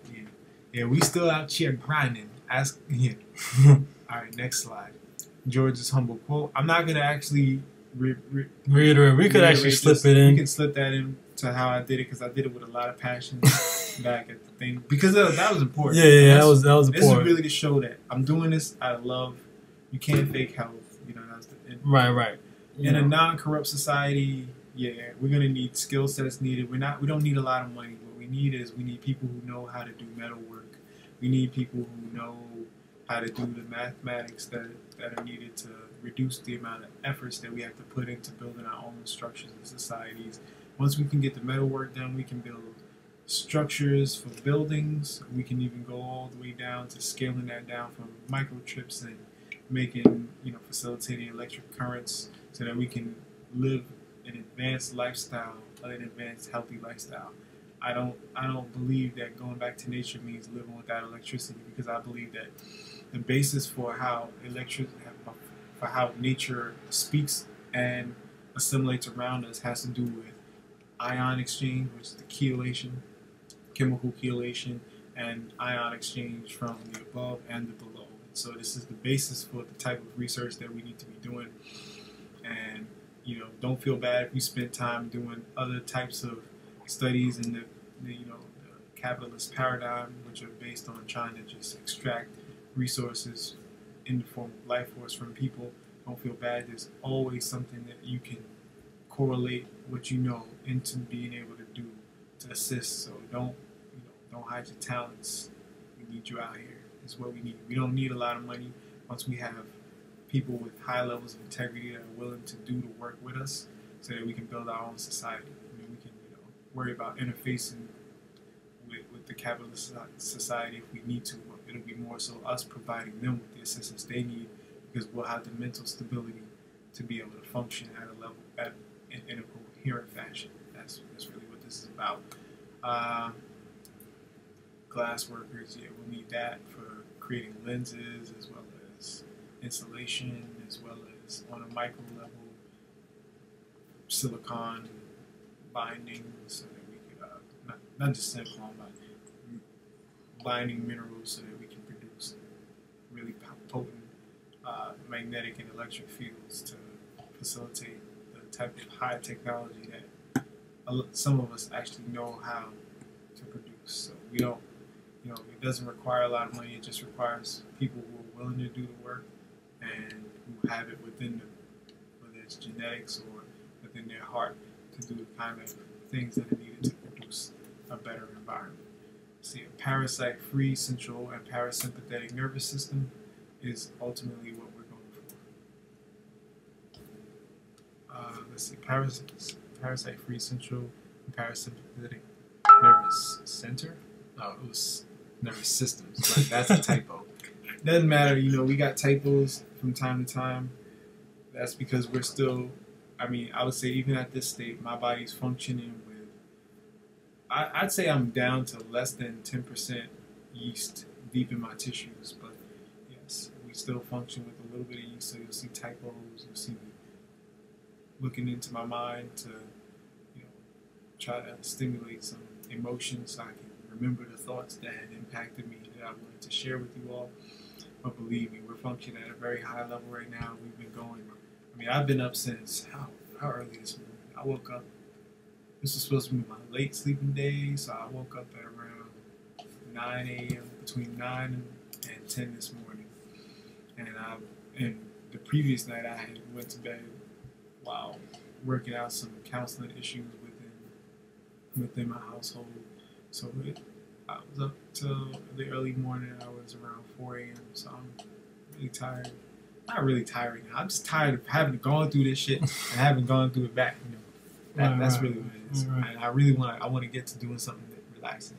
Acknowledgements. So I mentioned my grandmother Margaret Bess. You know, you got to give thanks to the ancestors. And for me, my ancestors are the people who immediately preceded me. And then when they say, you know, respect your mother and your father, and your days will be long. I quote some Bible parables because a lot of people think the Bible is complete bullshit, and it was extracted and adulterated and utilized as a political tool. Yes, but within that are ancient sciences which can be tied back to what you can track and see within the ancient myths, legends, as well as the breakdown of the Medu-Neter and other ancient texts and scripts that you can find clues to how we can regain our humanity. So whether it's high technology, biology, counseling techniques, whether it's, you know, explanations for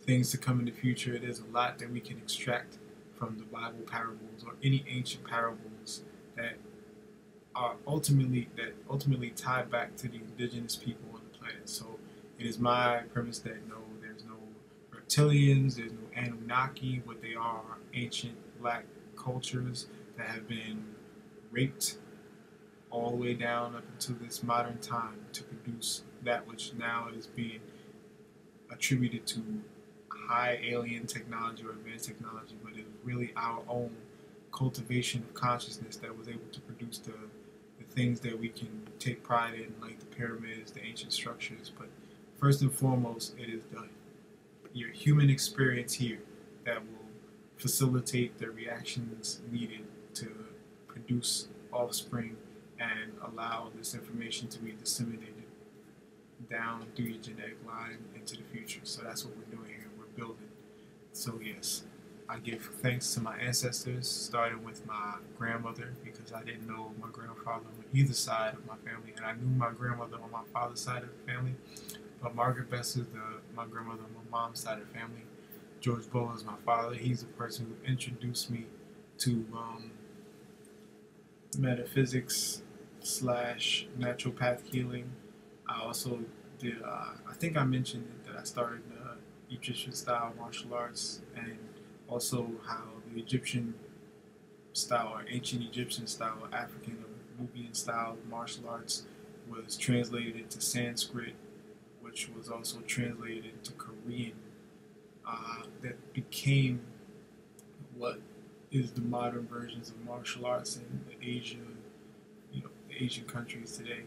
And so the style I study is based on the Sanskrit and ancient Egyptian and modern or sort of old Korean style. So I started that when I was 3. I didn't learn punching and kicking and stuff until I started Taekwondo, but what we did was practice breathing techniques, and I had to learn how to trust my own breath and trust in my own knowledge and information in order to be able to facilitate good mental intentions as well as good character in a corrupt society. So I had early beginnings at this, so I was initiated at 3 years old, and it's been a lifestyle and way of life for me. And I'm still a fresh OD dope nigga from the hood, so I'm not like some cornball nigga who's just coming up in the conscious community because I was rejected from somewhere. I was dope everywhere I've been. I was dope when I was a model. I was one of the dopest models out there. In fact, I still am. It's beautiful. Anyway, it is what it is. I'm going to just continue giving it thanks. So George Bola, my father. Connie Bess, my mother. She was a scientist. She worked for the Westchester Health Department. She was, oh God, that's a whole nother video. Yeah, when they talk about indoctrination, the things that have been done to my mother when she was in the U.S. military and when she was in working for Westchester Health department. I mean, they scared this woman into a shell shock state where she is still coping with the traumas that she had to deal with. And I love my mom so much. And one day I'm going to do, not one day, I'm doing what's needed in order to facilitate an environment to assist her with feeling comfortable and safe again so she could heal from the traumas. Because she's had death threats.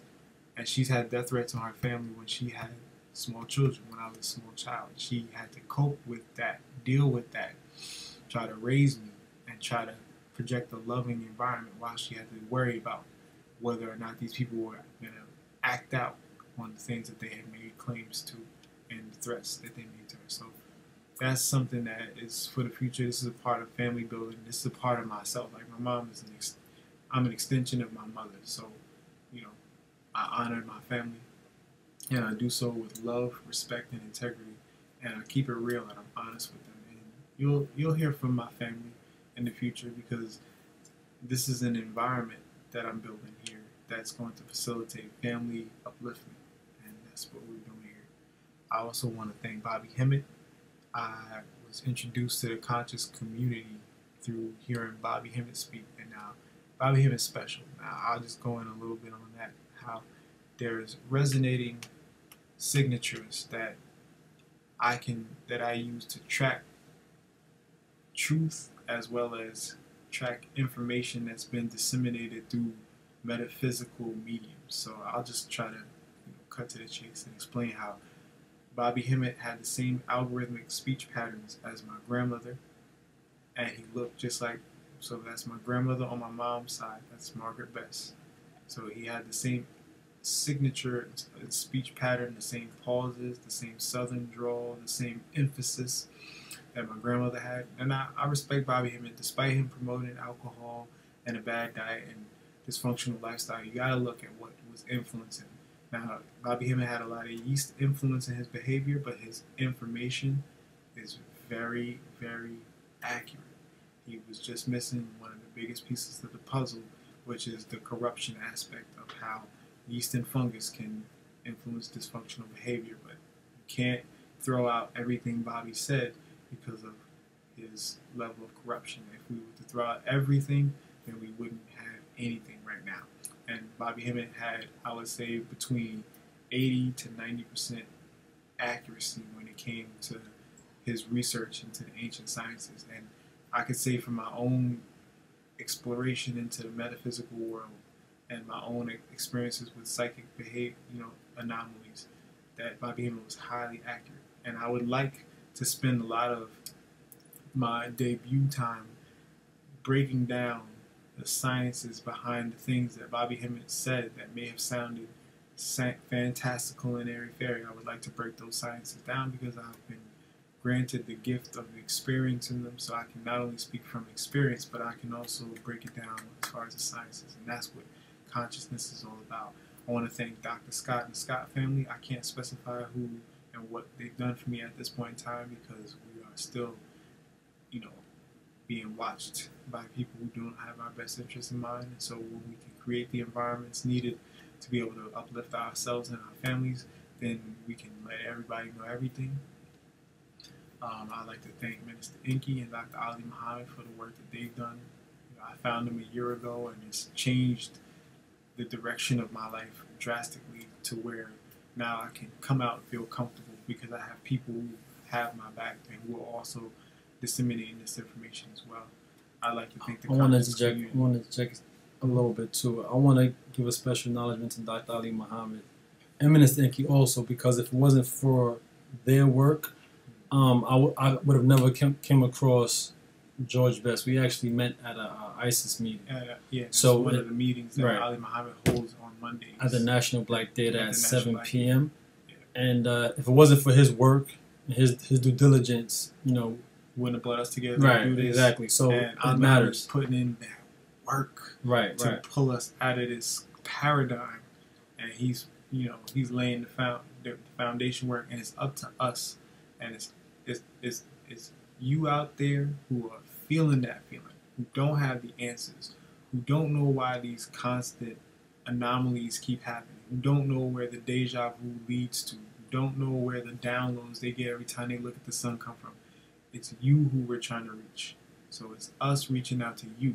Yes, there's people who are going to benefit from the health information. There's people who are going to be entertained by this. There's people who are going to be, you know, some young ladies may be attracted to me. I don't mind that. That's a good thing, because we should be attracted to good genetic expression traits.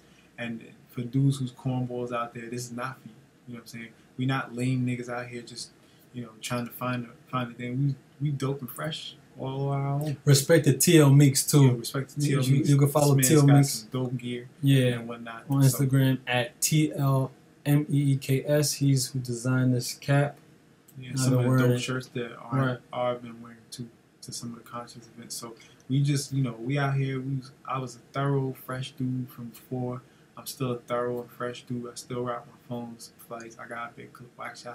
I got rid of most of my collection because I realized that, yeah, we'll talk about that some other time. I'm going to go in on some videos. But now I just want to thank the conscious community for providing a platform for people who have been graced by, you know, extrasensory perception and who have that connection to the metaphysical world, to have a platform to be able to speak on and have people to be able to build with. So thank you to the conscious community.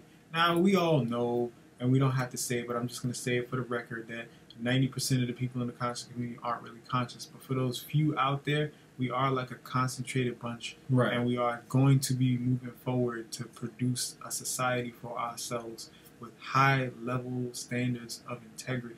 So it's basically, once you get the diet right, once you get your health right, you know, your mind's right, you can function within the society, and that's all that we require. We don't require that you do any jumping through loops. You just bring your love, you bring your talent, you bring yourself to a raw vegan diet where you can begin to sun gaze and remineralize your body. You'll be functioning with high levels of integrity, and that's what we're looking for. So we're talking to you out there. If we inspired any of you, you know, contact us at Ready for R and let us know what it is, and we'll try to do the best we can to help you to carry out your dreams, as well as to power through, you know, what we're going through in these detrimental times. And shout to Ready for R and Team Dark Seed. So Dark Seed is DARKSEID.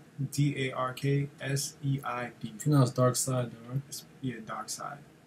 We call it Dark Seed, you know, because we like try to go for the seeds that haven't been manipulated by the manganese inhibitors, as Inky put, and I can't remember the name of the compound that is actually used to destroy seed production. But yeah, Dark Side, you know, it really means just black magic, and black magic has to do with this is one of the things they don't really get. Black magic has to do with neuromelanin magic. So if you have neuromelanin and you can hone your sensitivity, you're going to have what's called extrasensory perception, which is just based on magnetism.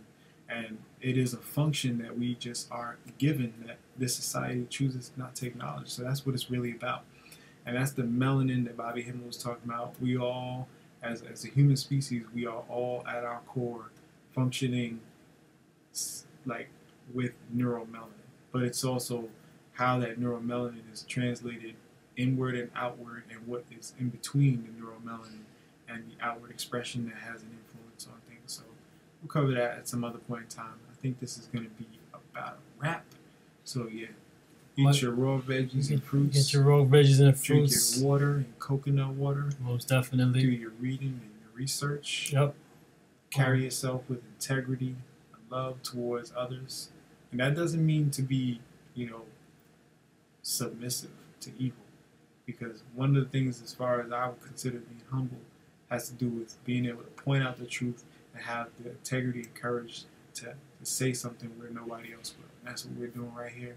I'm Ready for R. Much respect, much love, family. Special acknowledgement to Natural Niece. She goes hard. She's letting us chill here, you know, and do what we're doing right here. Great supporter, you know. Big time. And a part of Team Dark Side. Yeah, most definitely. And a raw vegan. Raw vegan. I mean, at this point, everything is nutrient. Oh yeah, nutrient retention rate. And she's a practitioner of the nutrient retention rate. And double R, baby. Yeah, baby. And double R. Peace, family. Peace.